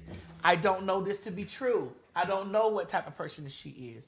But I just been looking, and it's looking like that she's been over a lot of things. Yes. And so I saw this video of Mary. And first of all, I'm a diehard Mary fan. Me too. This past week on my Insta story, I was in the car playing Mary. But it's almost like she wants us to believe that she's happier than she actually is. And I saw this clip where there was a fan. She was doing like a meet and greet. And there was a fan, and the lady was so excited, and she was talking to her like she was fidgeting, and she was close to Mary, and she was talking, and she was crying, she was pouring her heart out. And Mary was like, come on. And come on, let's hurry up and take this picture. Like, this lady was pouring her heart out to Mary. And Mary was like, okay. And it was just like, Mary, like, you're not going to take a moment to acknowledge. This lady was like, your music has changed my life. And I know that you hear it enough, and you've heard it, and you see it. But it's just like, girl, can you take a moment? I was like, what was that? Well, you know, she's been through a lot too, so that She has. Her emotions might not be wired the same. Or she was trying to hurt me for them people to say the check ain't gonna clear till you get inside the car and drive away. Mary is tired. She said since Jodeci, Mary ain't been the same. It would hurt me if I met her and she gave. Ooh, very much so. I'm not interested. Yes. Mm-hmm. It would. Mm-hmm. So I just stick with the memories of do. I stick with that, like, you know, and I think that that when you meet people, thank God the majority of the people that I met that I've loved have shared that same love back with me. Yeah. Have you ever met anybody that wasn't? Like, they've been just excited to meet me. Okay. As I them. You know what I'm saying? Yeah.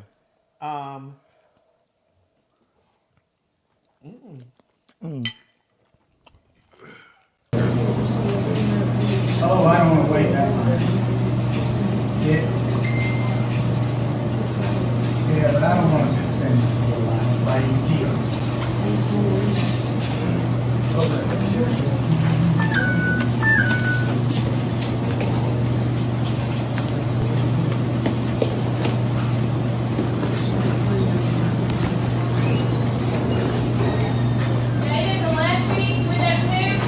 Gillespie.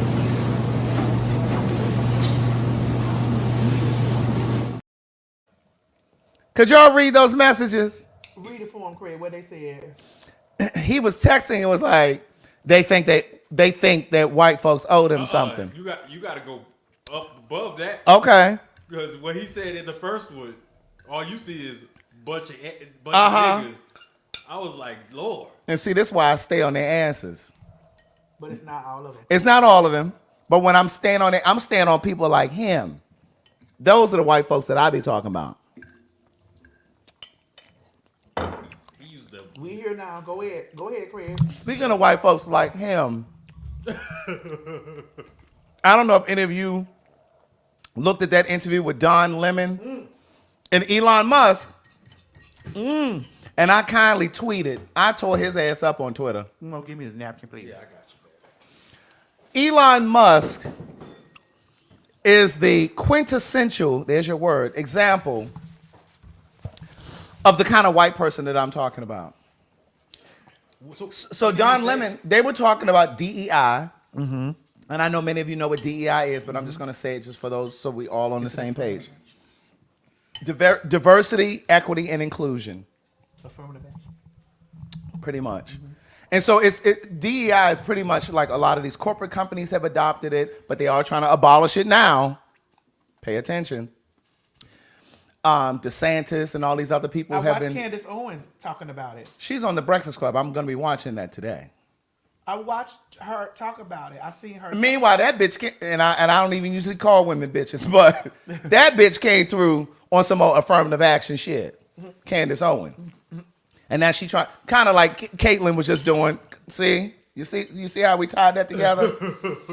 But DEI is diversity, equity, and inclusion. And basically it gives an opportunity for people of color and women who are qualified to sit at the table that they otherwise wouldn't be able to sit at. They're given an opportunity to sit at the table, whether it's admission into a college, whether it's a position at a corporate company or whatever it is, or getting funding for whatever. It's not lowering the standard or making it easier for them to get in. That's not what it is. Elon Musk was sitting on this fucking interview yesterday with Don Lemon talking just as stupid. And what I saw when I looked at that interview, I saw so many things looking at it, but here's the truth. He is proof that you don't have to be smart to be successful. Mm-hmm. You really don't. And he was basically saying, well, you know, there are a lot of, like at Duke University, he said that they were lowering the admission scores and things like that for people of color and women to get in. They've lowered the standards for people of color and women to become doctors. And Don Lemon was like, that's not true. Where's the data to support that? He said, oh, well, it's on Twitter. And he's like, yeah, but those are people's opinions. Those aren't facts. Those are people's opinions. And then Don Lemon said, well, don't you feel like you have some sort of a social responsibility? He canceled that show. He can't, yeah. Well, it's not streaming on Twitter. Well, that's where it was originally supposed to. That's where it was, yeah. It was supposed to be there.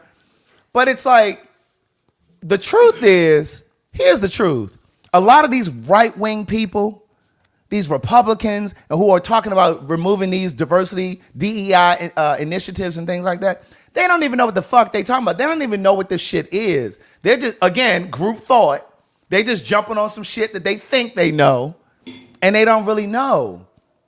And so it really is sad. Like Elon, I tweeted yesterday, "You's a dummy, bitch." Like, like he's such a supporter of free speech. Free thinking. Free, right. And I'm like, okay, well, here you go for free thought. Don't block my Twitter account either. Because if you believe that people should be able to get on here and say whatever, and Don Lemon brought up those black people that were killed in Buffalo, New York, because that white boy went and shot them up because of something that he read. You know what I mean? It's just like, it's really, really sad. And then he tweets things out that aren't factual, and his rebuttal was, well, if I say something that isn't true, then there are message boards and people come and they put the truth up there. And Don Lemon said, well, do you think as many people read those as they read the original tweet? Right. And here we go, Craig, I'm sorry. Go ahead. I'm so sorry. What? That's why I said I will pay $100 right to those people out there who can go forth and find those videos of me specifically saying this. Because people like to spin a narrative about things, and they'll go with what they've heard. Exactly. And I'm like, that's not true. That's not. These are things I have not said. These things. It's really sad. It really is sad. I mean, oh my God! And it is true. He is Elon Musk is South African also. Yeah, he is South African. He is South African. So you could kind of, I guess you could kind of see how the kind of environment he was brought up in. And he tried to act like he doesn't support Donald Trump. He said that he wasn't going to donate to his campaign. Speaking of Donald Trump, that motherfucker can't come up with that $454 million that he needs to. And my girl Letitia up there in New York, I think she's the attorney general. She talking about seizing his property starting Monday if they don't come up with the money. None of the banks are willing to loan him any money. He's trying to... He said he was trying to put up some of his properties for collateral. They said, no, we don't want that. We want stocks and bonds. We want cash. And if he doesn't come up with this money, they're going to start seizing his properties. 454. But you're a billionaire. That's how you know that motherfucker was lying. If you're a billionaire, you should have $500 million to pay that. Greg, let me ask this question to you while they watch. This is us having our private talk that we do. Okay. Now,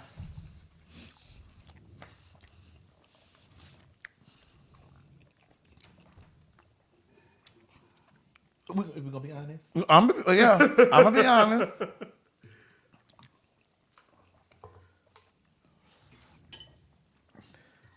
financially. Go ahead. Tax bracket wise. Girl, I don't want to talk about this.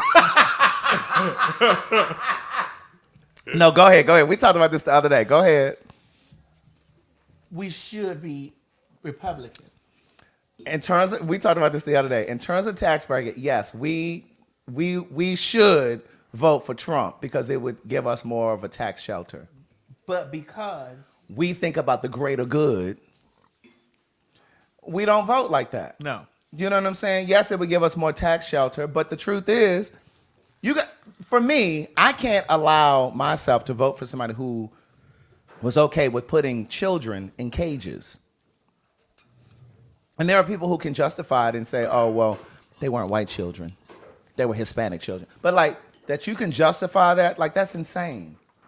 You know what I'm saying? And speaking of voting and the way that people vote, white women only vote in their own interest. They never vote in the interest of all women. That's why this Roe versus Wade shit got repealed.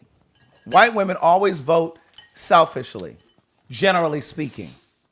I'm not saying that there aren't white people out there that didn't vote for him or whatever, but white women generally don't vote in the favor of other women. Now, black women, historically and traditionally, vote in the interest of all women. There's data to support that.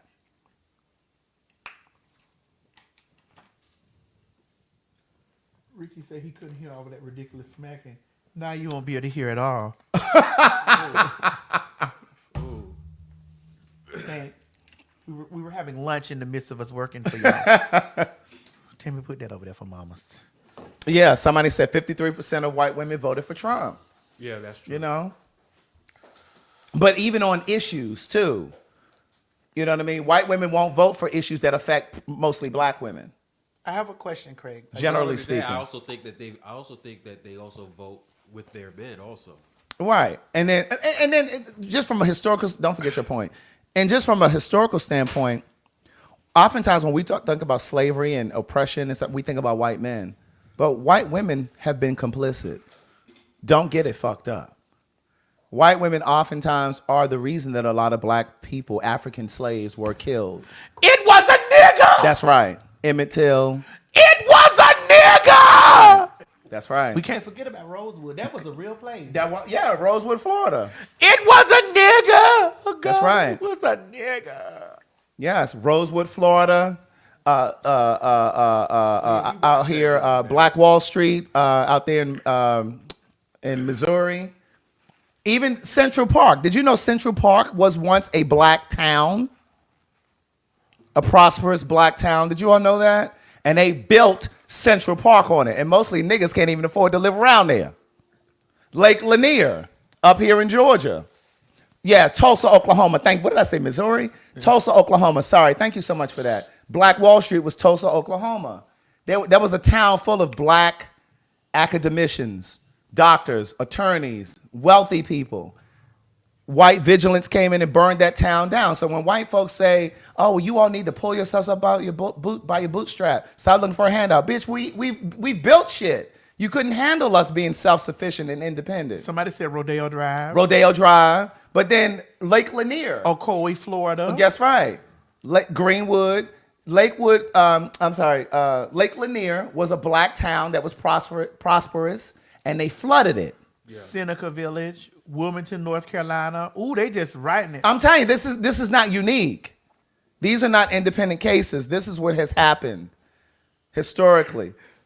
So don't let folk make you believe that black folks are lazy and we just don't have the wherewithal to build and that we don't have the capacity to galvanize and come together, because we've done that.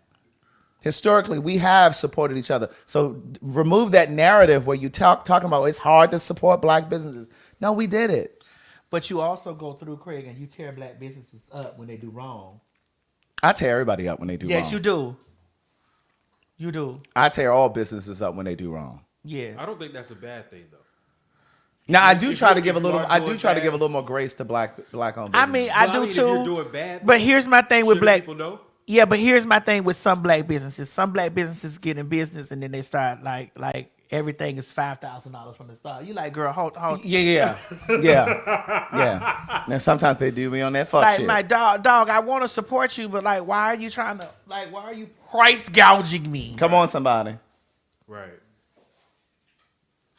Why? And I don't really come into anybody's business as a black person looking for a discount.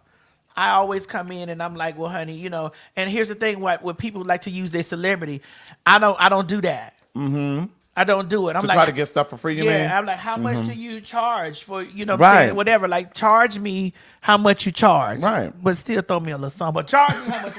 Because, bitch, I already know you're going to charge me. You about to skyrocket the price. You know? That's why you even have people buy stuff for you. You be like, go ahead, go get it for me, and I'll send you the money to go get it. You know, you do stuff like that. Yes. Yes. Someone asked the question, what are our thoughts on Where? them building a water park on Lake Lanier? Oh, I did hear about that. All those black souls are at the bottom And of that. that's why those people be down there at the bottom of that water, too. And they never find them either. That's why those black souls come right up there and pull it down. Now, whoever made that movie Lake Lanier, they was late. Y'all should have waited a little while longer and got y'all budget together before y'all put that bootleg ass movie out. I need a real movie to come through about Lake Lanier. Because that one I watched on Amazon, I was like, nah, girl. And they need to start with how they flooded that black town. How it was a black town and they flooded it. Girl. And why bound? You say you got me? All right, good. I hope someone comes through and make a real movie about that, because when I watched it, remember I told you, Tammy, when you said, "Oh, I'm about to watch Lake Lanier," and then I said, "Girl, it's late," and it was late. It was very late. Like what was It was late, Mo. And it was like one of those Nollywood movies. You know what I'm saying? Don't do that. No, it got some good. Shut up. Shut your fucking mouth. Okay. Shut the fuck up. Okay. You can't front on Nollywood movies. You know they be good. You know Nollywood movies are good. Don't say nothing messy neither. Don't say nothing messy, Maddie. Because I know I can see the look on your face. You about to say something you have messy. to listen, Mo. I have watched some Nollywood porn. Some Nigerian porn. Oh, really? It's been very interesting. I can't watch Nigerian porn. You can't? No, I can't. Can you? Why you can't watch Nigerian porn? Because I'm so used to how You don't see yourself in those people? No, I just don't. It's Oh, okay. oh, That's it. oh, It's going to be the accent. oh, It's going to be all that. It's going to throw me off. Oh, so you don't like hearing the Nigerian accent? Not in that span. Not in that. Because it's going. I know how it's going to go. Oh. My God. Oh my God. Oh Jesus. Oh Jesus. Oh yes. Oh yes. My God. Oh. I'm more going to be laughing more than I'll be. The jack off. Because because Africans make fun of other Africans' accent. Really? We make fun of our own accent. Yeah. Mo, how often do you jack off? It's okay to tell us. We all jack off in the room. That's personal business. Even Tammy. You say it. Hello? Hey, Tammy, you look good. No, are y'all there? I'm not anti-Nigerian. I love I'm my gonna country. open the door. I love my country. And I then just I'll can't be on my listen. way I around just here in can't a few watch. minutes. I just can't watch Nigerian porn. That's about it. I can watch everything Yeah, else. and then I'll be on I my just way can't around. do in a few Nigerian minutes. porn. Oh, okay.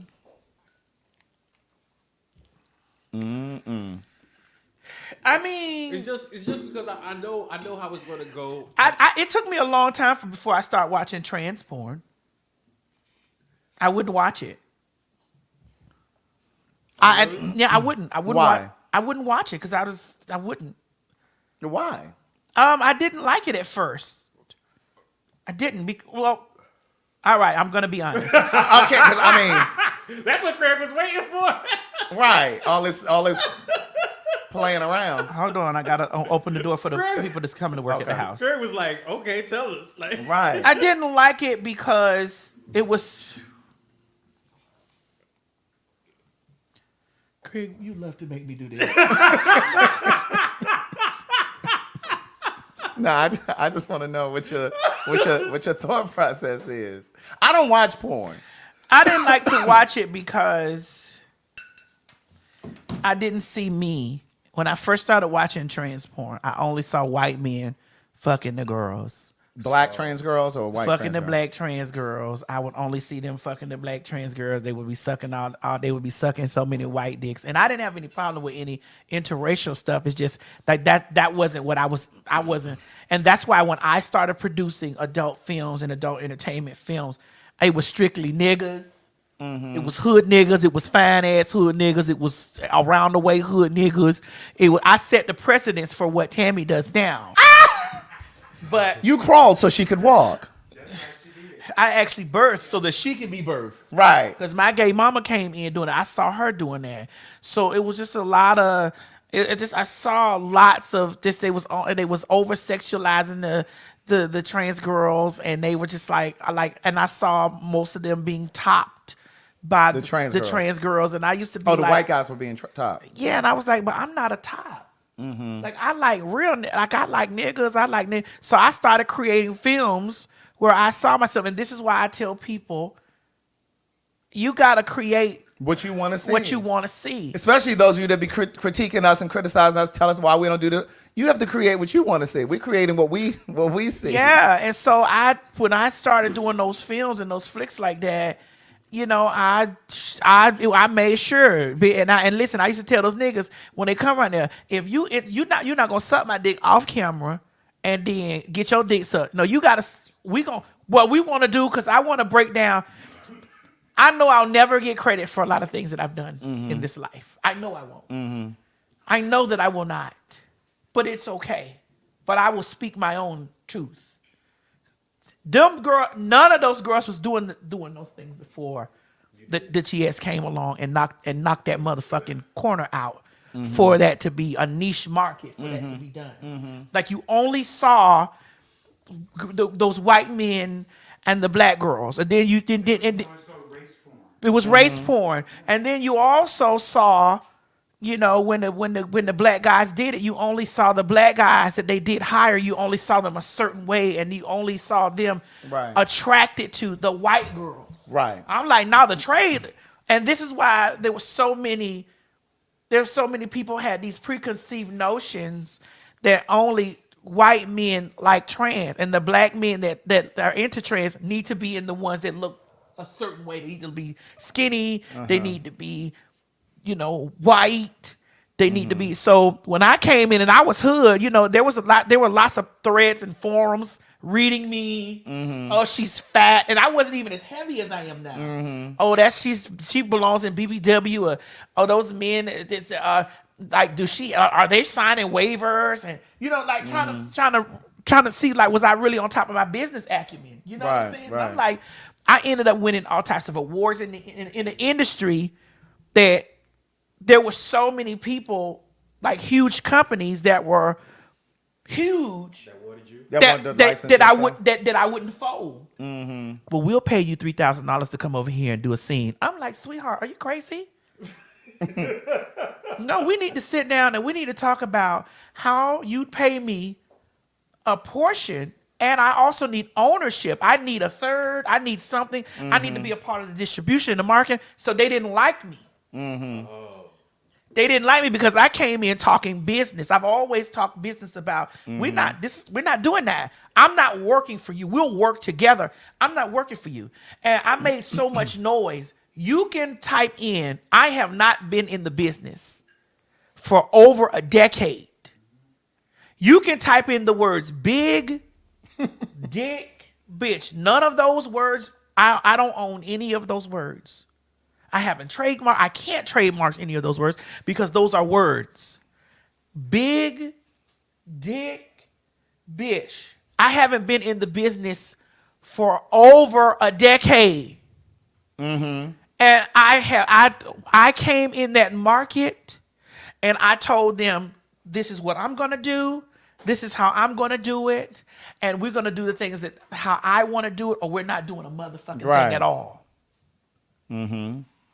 I was the only person that solely distributed my own products, my own brand, my own thing into mainstream stores. There was no middleman. They had to talk to me. Oh, to get your DVDs, any paraphernalia pertaining. I didn't have no management, no nothing. I was in that bitch as a BOSS. That's why when those girls be talking about something, oh, the porno. No, bitch, there's levels to this. I was not an OnlyFans girl, or I was not a girl of I was a boss. I've never been in a motherfucking employee. I've always been an employer. So, bitch, when we talking about that, put some respect on it, bitch. I made my first $1 million, bitch, from oohing and on and owning all of my motherfucking shit. From what? Oohing and on. You can pull up them videos to this day, and them videos is ranging Millions of views today. And I haven't done any adult film work in years. And to this day, those videos. Residuals? Oh, bitch, what? I was just making sure. Have you missed? Know how all these websites? Excuse me. Have you missed a check? No. I'm just saying because you know how certain people, how people can use. Sweetheart, those are mine. Oh, because I'm saying like how people can use your. Those are mine. Oh, okay. I was just asking. Those belong to me. So when I hear people, say ill things about me, I'm like, bitch, you haven't done your research, or y'all trying to minimize, the things that I've done, or my presence and what I did. Like, I've been a boss. When I opened the door and said, come on in, bitch, this was my mansion first before I have the mansion I got now. But this was my little mansion first from those little movies, those little bootleg movies and all that type of shit. And they try to, people will always try to take what you've accomplished and try to wrap it up into some small paper. And you like, no, Keisha. No, Keisha. I was making $300,000 and $400,000 and $500,000 a year from those little movies.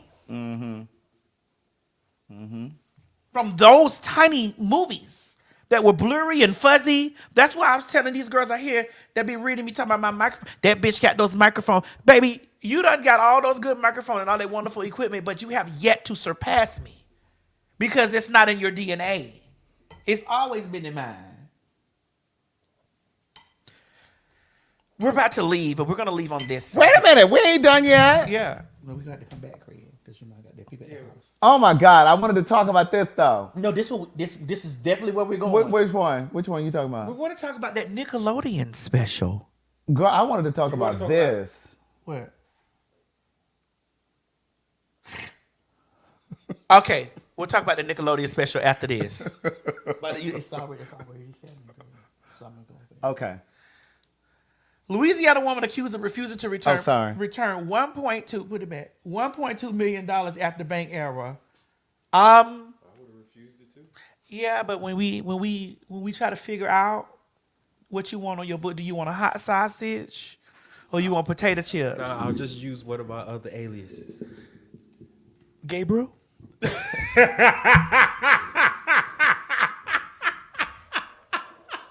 Well, what they're saying is, so she worked for, she was what was her profession? Was she I can't remember what she did for a living. I think she was she a banker? I can't remember. No, she was at a bank. I'm trying to remember. I think she worked for the bank, but it was Charles Schwab, which is an investment bank. They transferred $1.2 million to her account. And she refused to send it back. And so Charles Schwab is trying to sue her and bring forth charges against her to get the money back. But there's a loophole because the law is basically saying she's not obligated to send the money back because it wasn't her error. It was their error. So she didn't lawyer it up. They've lawyered up. But my thought is, and I said this to some friends of mine the other day, she should have took her ass to a country where there are no extradition laws, where they can pull you back. Like she should have went over there with Russell Simmons over there in Bali. But my thing is, could you really give up your whole... And live off of $35 a day? Listen. But could you really leave the country, though, for $1.2 million? Like, you can't come back. You know, as soon as you come through... TSA. Not even TSA. Customs. They got you right at the passport thing. So, like, you could never come back. Like, all your friends, all your family. Like, could you really leave the country And it's not enough when you really look at $1.2 million like in cash. Like, you know, oh God, Craig, I hate saying this stuff. What? Bitch, I done ran through one. Bitch, you know, you done ran through $1 million. Stop telling these people my business. But I'm just saying, like it's like when you really look at that stuff, you've been ran through it. Like you've been about you a car, and you done been about this, and you've been about that. You know, by the time you done finished or you done invested in this and this, and it's just like, girl, it's going. I need another $1 million. Right. Now, if you leave the country to go to Bali and for 35 cents a day, because $15 a day, you get a full body massage, bitch, in Bali. That's retirement plans right there. Yes. That's why Russell Simmons. Like $1.2 million is a lot of money, but it's not enough to just leave everything that you know and everybody you know behind. Yeah, unless you're gonna take them with you and you get them 45 cents a day. That's what Tasha K gonna end up living at over there. Right over there in Bali. Oh my God! So she can hide all her money and spend that good money over there. But now. I don't think she should get her. I don't think she should be sued though, because that's just like saying, okay, you mistakenly send somebody something off of Cash App or something. Oh, I'm coming for my money. Yeah, but they don't have to return it. Oh, I'm coming for it. But they don't have to return it though. But that was the point that people were making. Like when you make a mistake and send somebody the money to the wrong person on Cash App or Zelle, they can't tell you can't get your money back. So why should Charles Schwab get their money back from her? Let her keep her money. But my thing is, how much is it going to take in terms of lawyer fees and court fees? How much is that going to burn into that 1.2 million? Well, can't she do something where she could say they should be able to pay for her if she wins the case? Is there a way that she could say they should? She could probably try to sue for attorney's fees and stuff. Yeah. But I'm gonna tell you what she did. She bought a house. She bought a car. She paid off some bills. But that's what I'm saying. I don't even know how long she had the money until somebody from Charles Schwab caught it. Because you can't just go out and buy no house. You know what I'm saying? Like she would have had to have been looking already. You know what I mean? Like how much time had really passed? Craig, we was out of there. I'm not even gonna hold you. I definitely would have spent some of that money. So I would have spent all of it. Sue me, nickel. I'm not even gonna hold you. I've been paid off some stuff. Sue me, nickel. Sue me, nickel. Oh my God. Yeah, now bills would have been handled. For sure. Yeah, I'd have handled bills. Like things that I know they can't snatch back. Because they go out there put a lien on that car. They'll put a lien on that. But bills would have been handled. Yeah, all that. Bitch, everything I had would have been zero balance. Right. How much I owe you? Hold Right. on, I got something for you. Right. Put a little love off. Here you go. Child. Here's a Little Right. tip. Here you go. Tip. Here go interest. Right. I came with a little extra money. I had a little extra. A little extra money. I had a little something. And then you listen, and mind you, while you doing all that shit, then you done gave all that little extra. You done went Christmas shopping for the neighborhood. And that's that you know the bitches at home watching TV and you popping on the screen. Right. Missouri woman. 1.2. Like, bitch, she just gave. I hope she don't think she finna get this that she gave me that. Because you definitely ain't getting it back from me. She ain't getting it back from me. Anything come from me? Anything No. come from me? Not a damn Not thing. a damn thing. So you don't think she could sue for like emotional distress? Because that's emotional distress like a motherfucker. I mean, she could try. She could listen. If her lawyer's good, she can. If her lawyer's good. But I'm just thinking, if you got $1.2 million and you fighting with them for 2 or 3 years, Yeah, it ain't gonna be 1.2 no more. that's gonna be a lot of money. You paying? It's gonna be $1,200 by the time you Right. Shoot, you better than They're what I was gonna thinking. send you an invoice. I was thinking bitch. about a good $120. Yeah, because I was looking at Selena. Did you see Selena Johnson talking about her divorce? I watched the thing where Selena Johnson was talking about how her lawyers were suing her for her lengthy divorce. Are you serious? That she was indebted to her lawyers for a lengthy divorce. And she was in so much debt to her lawyers, the people that represented her. Yeah. So I'm like, I didn't know she damn. was divorced. Damn, that's wild. I was just looking at her on the Porch concert. There's a show on Netflix, YouTube, where different performers, they perform on a front porch. It's in Maryland somewhere. It's in the DMV. But Tweet performed, Rough Ends, she did, Selena Tweet. Johnson. They don't actually on the front porch and they perform with a band. So let's get to this, and then Craig, the other stuff we'll pick up on when we come back. Okay. We'll probably come. Are you busy Saturday, Mo? No, I'm not busy Saturday. I'm doing my taxes Saturday. Now you see, that's the person you need to go to. I already done got my taxes. What happened? Mo Oh, the threw perfume fell off. Oh, I the thought thing. Mo, you threw something over here. No. Really? The first thing you do is to blame me. I can't stand doing taxes. You need to stop being messy. I know how y'all Africans do, but that's America. What were you gonna I say? did all my taxes. You already said I hate Yes, that. bitch. Listen, that shit costing me. I don't even want to talk about it. What happened now? What were you about to ask me? That shit costed. It was ugly. Cause I had to do years. Cause I filed my taxes every 3 years. Bitch, I'd be like, girl, I'm not going down there and give it up. Cause sometimes them 1099s come later. Get somebody else to do it. Mo, you got your 1099? I did. Did you go down there and file your taxes? I did. Listen, cause whatever I told them that I gave you, that's what I told them. I did. You got your 1099 from a real company? I did. I sure did. Speaking of, I have something in my car I have to give you. I can't stand tax time. You got something you got to do what? I have to give you. There's something in my car I need to give you. Why are you looking like What they got to do? I already gave you your papers for your taxes. What you got to give me? Why are you looking all concerned? Because I need to. What you got to give me? It's not. Our relationship is done for 2023. We working on 2024 right now. Our 2023 relationship is done. It's nothing and bad. our 2021 relationship, all relationships is done. It's nothing bad. Submit to my Mo, is that an adoption letter? No. Okay. I'd like to. I am young enough for her to adopt me. Oh my God. Sweetie, you're not. He's still on that. You never letting it you go. young enough to for me to be a cougar. Only by a few years. Okay. What were you about to say? You about to talk about a different story? I'd like to talk about that Nickelodeon. Have you watched that Nickelodeon doc? I haven't. What is Okay, it about? maybe we need to. Okay, I have So a then I video. can watch maybe it. we need to come back to that after you watch it. So let's put that on the first. Delete the other stuff that we done talked about, and let's put that on the top of the list of things that we need to talk about. Craig, you gotta watch it. Okay. It's a documentary? Yes. And you gotta watch it, and you gotta watch it with the eyes of. They always talk about how the gays groom kids and be grooming. What is it on? Where am I watching it? Netflix? Max. It's on Max. Oh, it's on Max. Okay. It's very disturbing. Ariana Grande. It's 4 episodes. Amanda Bynes.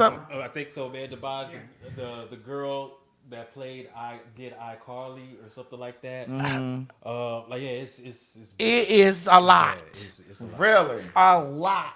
Do we Wow. have a snippet of it? I do have a video right here. Okay, play We can it. play it? It's a video. It's a 1-minute video. Let's just see. I'll take it out if I got to it here. Go. About this, they gave me a prosthetic nose, like an enlarged nose, and they put this same nose on the costume. What are your special powers? You can't help but notice that it looks like penis and testicles on my shoulders. This is a child playing this role, and he's playing it for other children. His audience is kids as young as 6. I'm allergic to asteroids.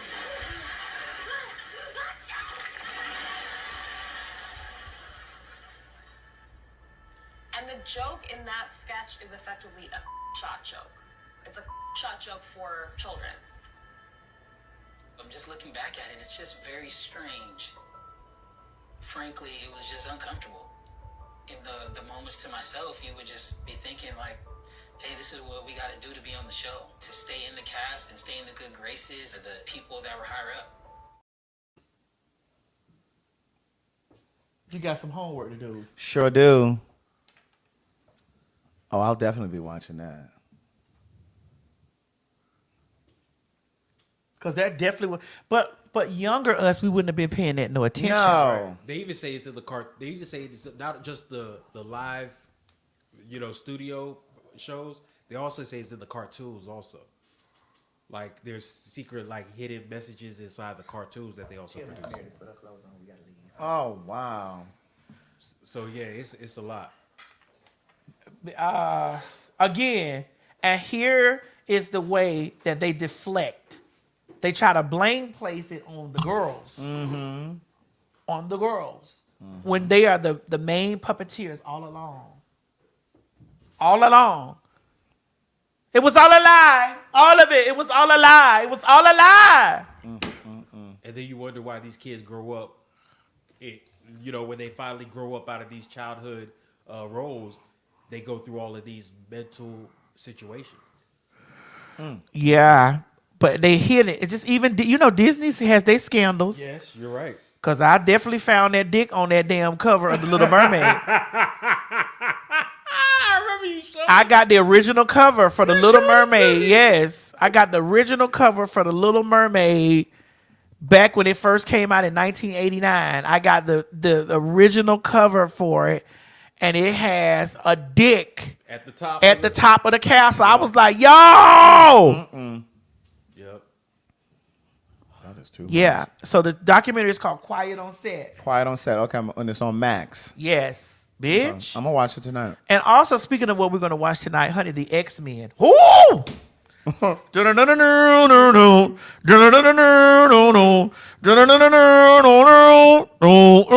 Yes! Baby, when I come back from over here to this house, bitch, and I get into watching these X-Men, sweetheart, when I tell you, I am so excited.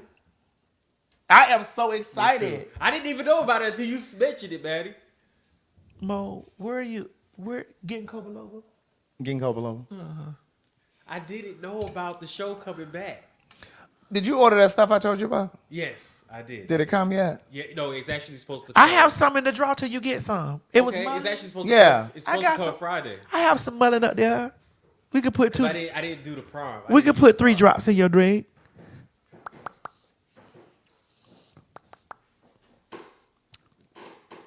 Why you like this? Why? Yeah. What she say? Yeah. Yes, the X-Men cartoon, they're actually picking up from when it went off in 1997, right? Yep. That's when Professor X died. And it's going to pick right up from that. Like, all these years that went by, and it's just like, oh. Right. And what's that coming on? It's Disney Plus, right? Okay. Yes. Yeah, Disney Plus. I got somebody's account I can log into. You keep a man account.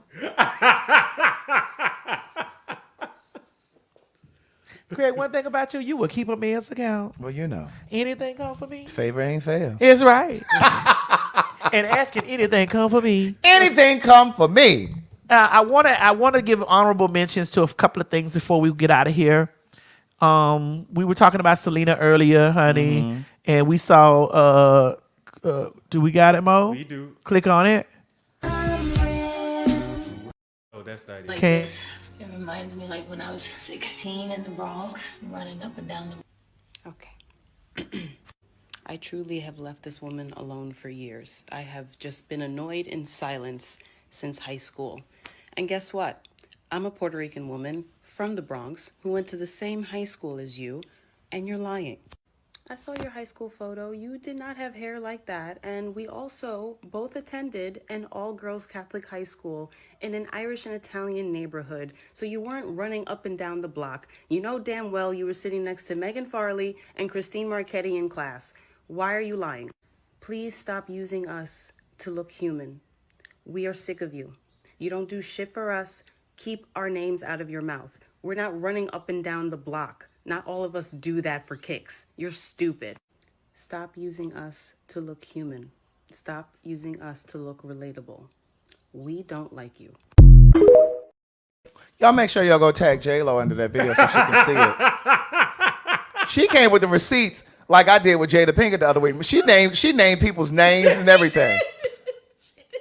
She had them same receipts that I had when I said Jada Pinkett grew up on Price Street and the guy that grew up on Nelson knew she was a carpet muncher.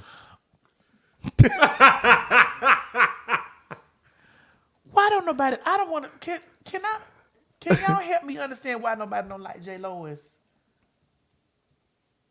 What J. Lois did to somebody? I mean, but they have been saying that she never goes back to that neighborhood. She doesn't do anything for that But I neighborhood. did see her walk through the neighborhood. That man said, "Who?" She said, "I'm Jennifer Lopez." Remember, she was. And he said something like, "Who?" Who? I used to live in this house. I used to live in there. Who?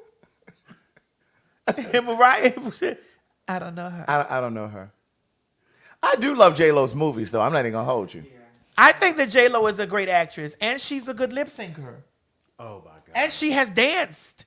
Remember her from? She's a great dancer, and she's a great.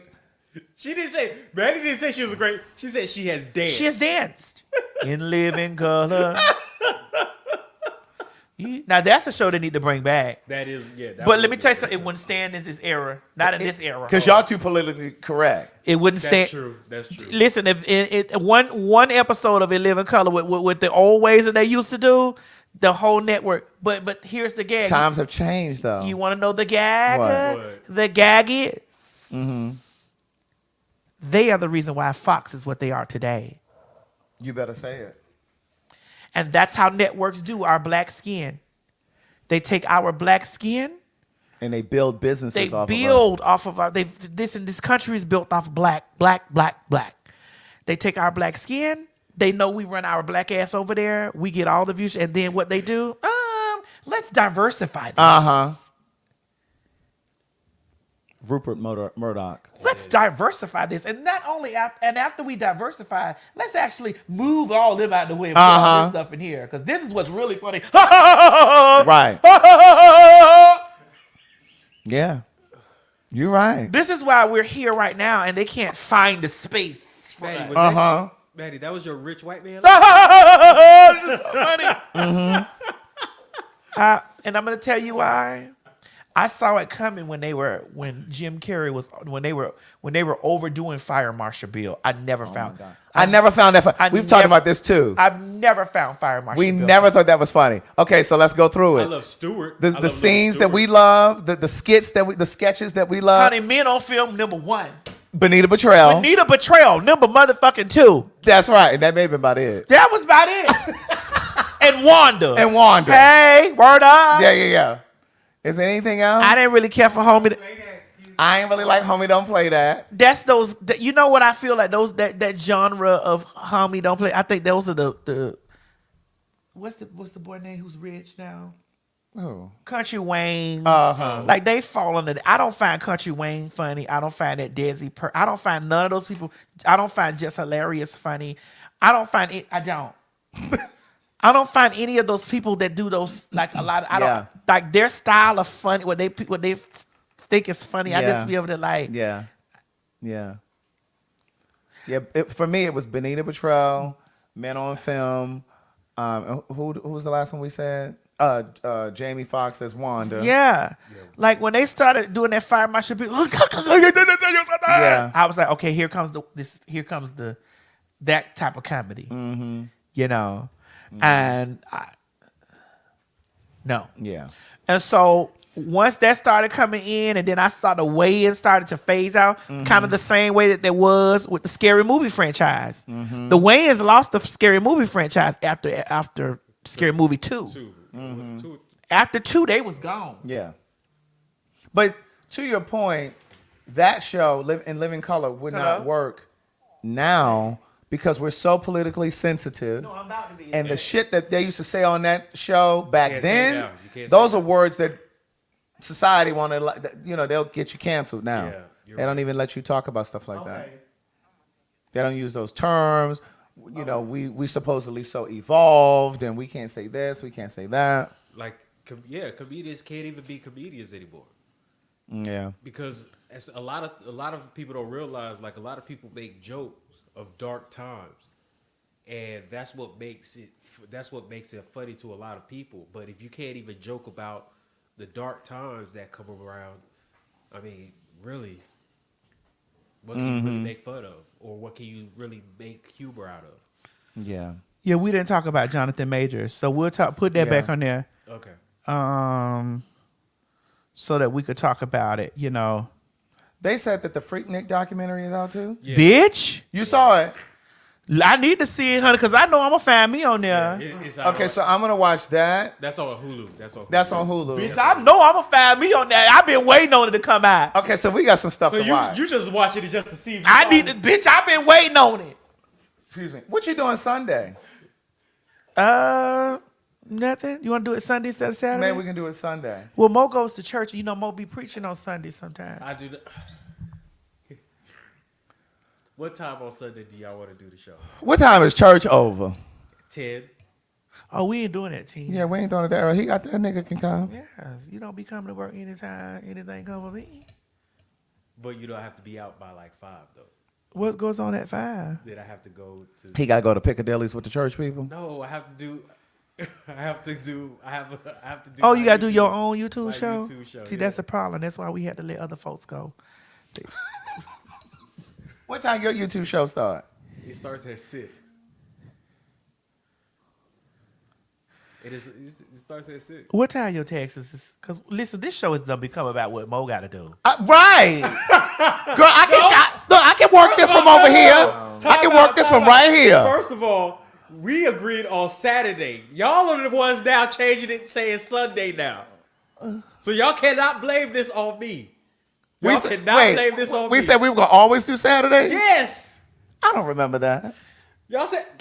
We did not say we were going to always do Saturdays. Saturdays. We're going to start doing it on Saturday. Greg, can I use that quiz? Yes. Go ahead. How do I use it? Which way do I use that quiz?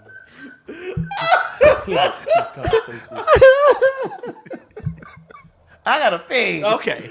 All right, y'all. Listen, we'll see y'all either Saturday or Sunday. One of the days. It's going to be Sunday. It's going to be Sunday. So what if we do it maybe around 1? That's fine. That's fine. That's totally fine. We could do maybe 1 o'clock on Sunday. Yeah. 12:30. And the stuff is already in the system. Some of it. Unless what we have new talked stuff. about, except that documentary, take it out. Okay, I got you.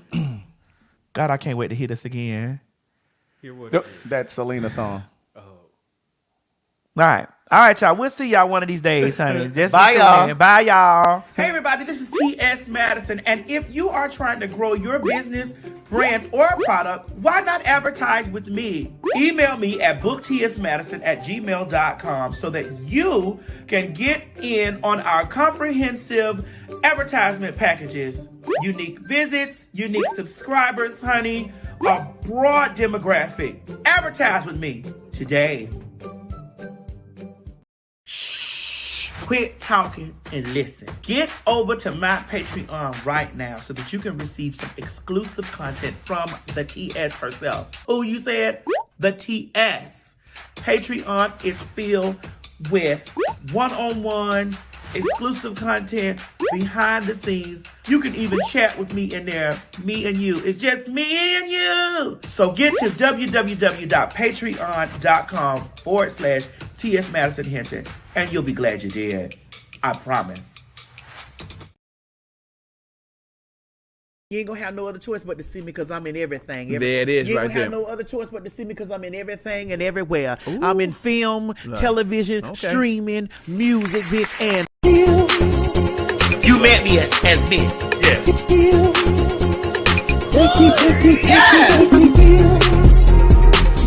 The views and opinions expressed on this program is just that. Views and opinions. Don't take any of it serious. But I will warn you, viewer discretion is advised. Ladies and gentlemen, get ready for some Fag Talk. You met me as bitch. Yes.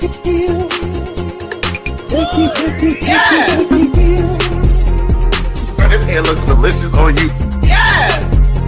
This 99J. This 99J. This 99J. This 99J.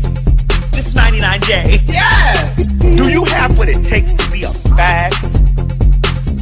Oh, honey, you know you do. We all do. I'm most definitely a popular, hot-ass gossiper. Oh, honey, I was born a fag. And so are you. I'm rich. I'm sorry. I'm rich. And so I beg your I'm rich. I'm sorry. I'm rich. And so I beg your pardon. I'm rich. I'm sorry. I'm rich. And so I beg your pardon. I'm rich. Say it again. I am rich. You're what? That's right, girl. PHAG. Popular, hot ass, gospel. Ain't that's right? Yes. I mean, sister. Yeah. Yes. Yes. And that's spelled Yes. PHAG. Not the other one. But that counts. Girl, what is this, plum burgundy or what? This is 99J. 99J. Yes. Thank you. You met me as Miss. Yes. Yes. Girl, this hair looks delicious on you. Yes. This is 99J. This is 99J. This is 99J. This is 99J.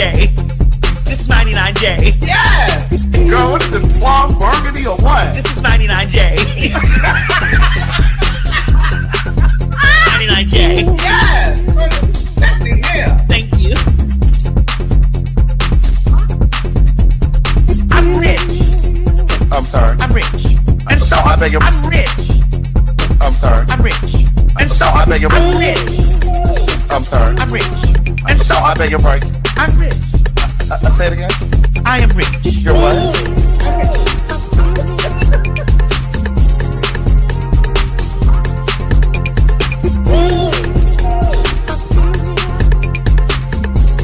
I bought it home. They were in their apartment. They were renting their apartment. Yes. Yes. Yes. Yes.